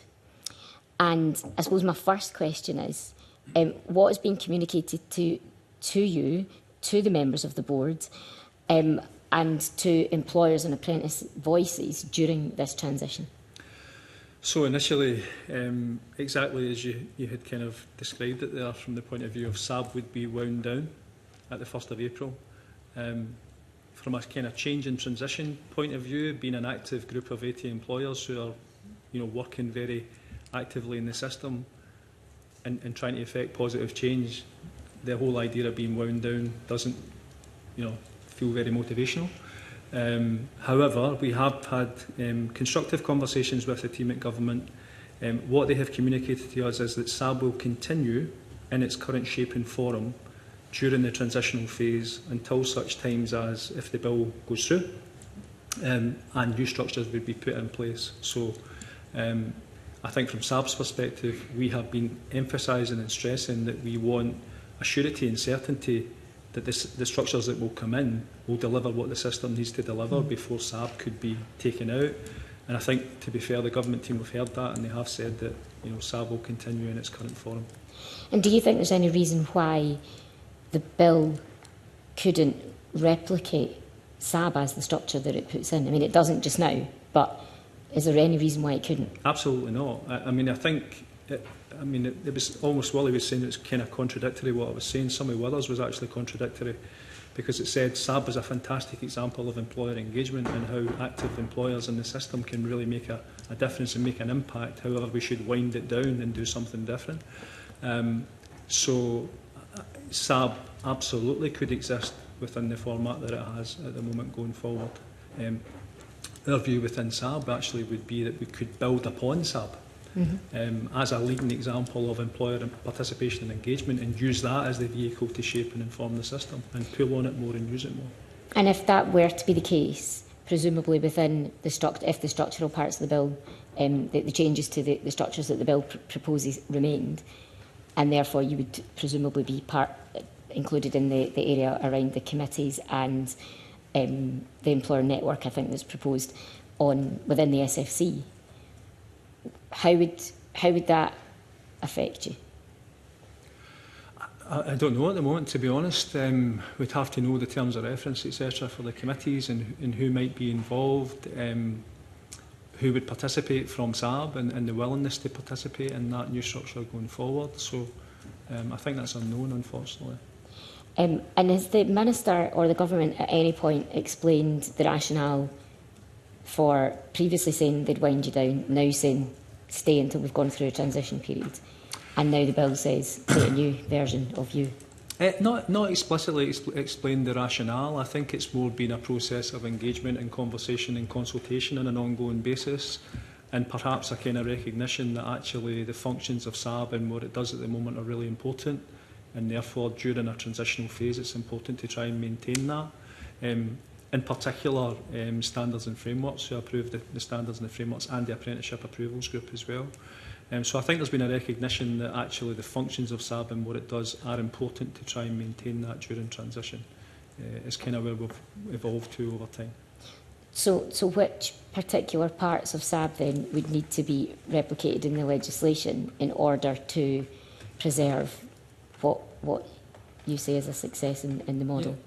I think all of it, to be honest. I think when you look at the bill at the moment, and it talks about the kind of SFC and the council and then the committee, a committee is one part. As I mentioned earlier, SAB is made up of a number of groups.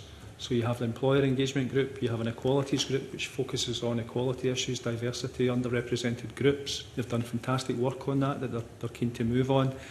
You have the standards and frameworks group, who approve the standards, they create the frameworks and the standards. You have the apprenticeship approvals group, who approve apprenticeships, both new ones and existing ones that need updated.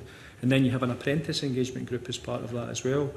All of those constituent parts are important to making the system function and function well, bringing in some of the points Caroline's raised, the points that Vicky has mentioned earlier as well. So I think just a committee in its own right is probably not enough. It needs more substance around it. And again, going back to the earlier point, SAB is an independent group. All of these groups are led by employers who are trying to impact and make positive change within the system. So, and then if it's an independent group, well, not if, as an independent group, yep. How then could the bill preserve that? Like, should there be changes to the governance structure of the SFC to take account of it? Would a duty on the SFC to engage or support and engage with a network such as SAB? Would that be the solution? I think both of those things would be important. I think enshrining the need for employers to be involved and participate within the system as part of those structures would be important. Employers are not mentioned very often within the bill, actually. I think it was very, very limited in terms of that. So that could be strengthened. I think it could be enshrined within it, yes. Thank you. And just my final question on this particular aspect. What can you characterise or tell us a little bit about your relationship with colleges and how they would feed into the work that SAB do? Yeah, I mean, colleges are part of it as well. There are colleges involved in the employer engagement group, which I chair. There are numerous kind of college participants who join the group as well. So colleges are actively involved within SAB. They contribute to it, they participate in it. I think it needs a broad representation of different groups, and SAB does that. I think the point that was made earlier about engaging with SMEs and micros, no one's ever really been turned away from SAB. You know, we do try and make sure we've got sectoral representation across all sectors. But building it in the bill and making it kind of legislative would certainly help to make sure that does happen.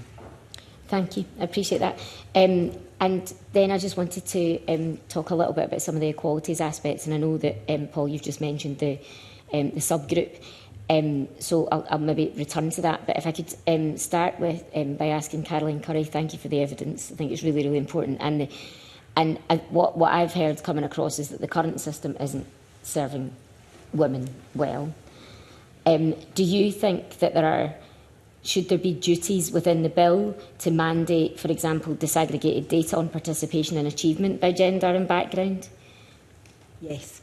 One thing that we know from history is that targets work. They give something for everybody to work towards, and it, serves as a point of unity across all the resources that could be put at the disposal to achieve those targets. And importantly, it makes sure that it doesn't fall off the agenda, which is what we see consistently. This isn't some sort of malintent. It simply happens because it is not a priority on any agendas, and targets have a role to play in doing that. But I was just thinking about how the current system delivers and the structure.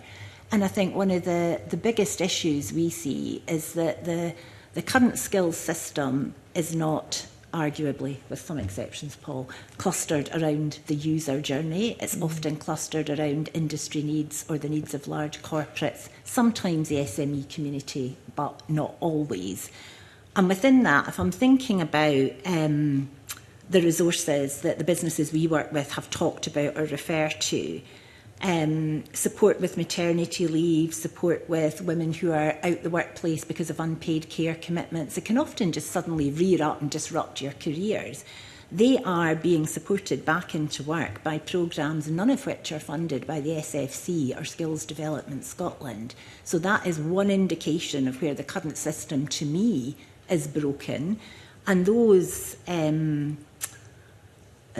programmes and support, they are dependent on where funding is made available. So it's partly a postcode lottery or it's partly a funding lottery as to where the money might come out. So these themselves are very fragile parts of the support infrastructure that is currently made available. And women have very distinct journeys in their careers. There are key points of departure from the career system, like maternity leave.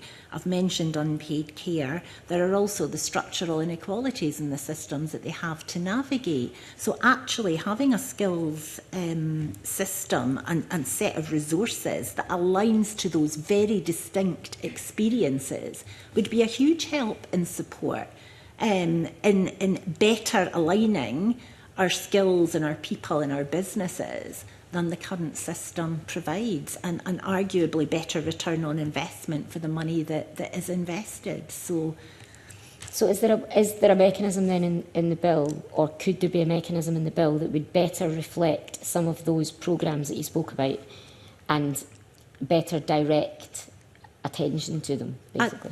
I think fundamentally ring fencing funding for women within the bill would be one way to do it. Ring fencing targets, ring fencing a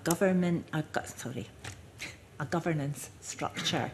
Those three resources are all aligned. Funding, governance and targets mean that something will get done. We know that from history. That is what works. Thank you. Did you have anything to add just on the point from your equalities group, Paul? No, sorry. Okay. Thank you, Convener. Thank you. Joe Fitzpatrick. You're okay? George Adam. Just a final question, just to ask, is there anything, other considerations you think the committee should make with regards to the bill that hasn't been mentioned already today?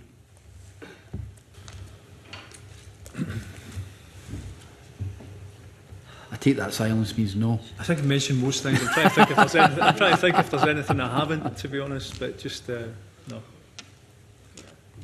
Sounds good to me. Just very quickly then, in our previous session we heard quite a bit about private or independent providers versus through colleges.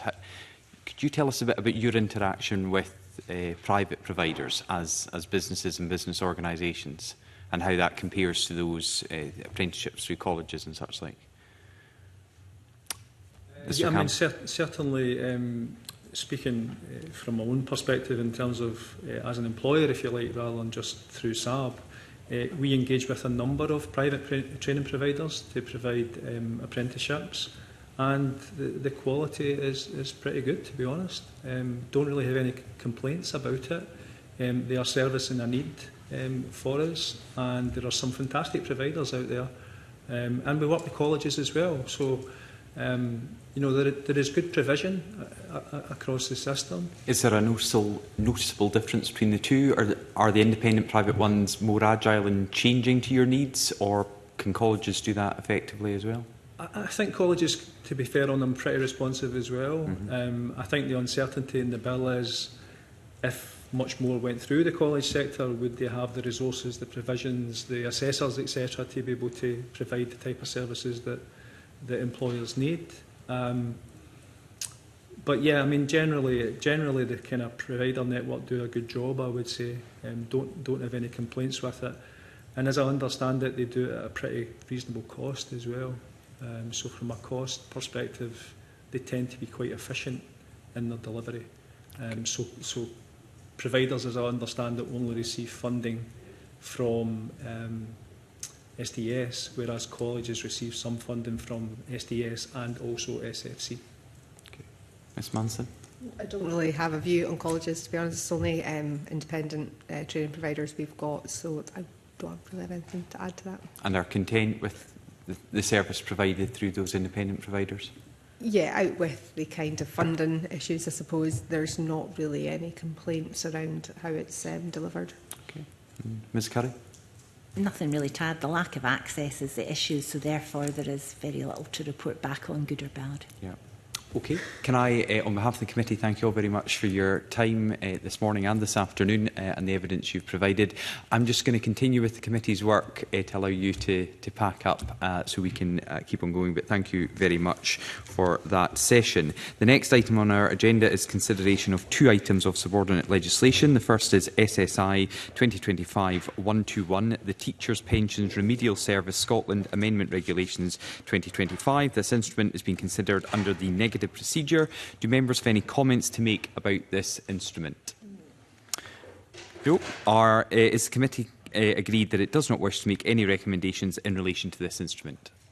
That is agreed. The second SSI today is SSI 2025-136, the Education Fees and Student Support Miscellaneous Amendment and Revocation Scotland Regulations 2025. This instrument is being considered under the negative procedure. Do members have any comments to make about this instrument?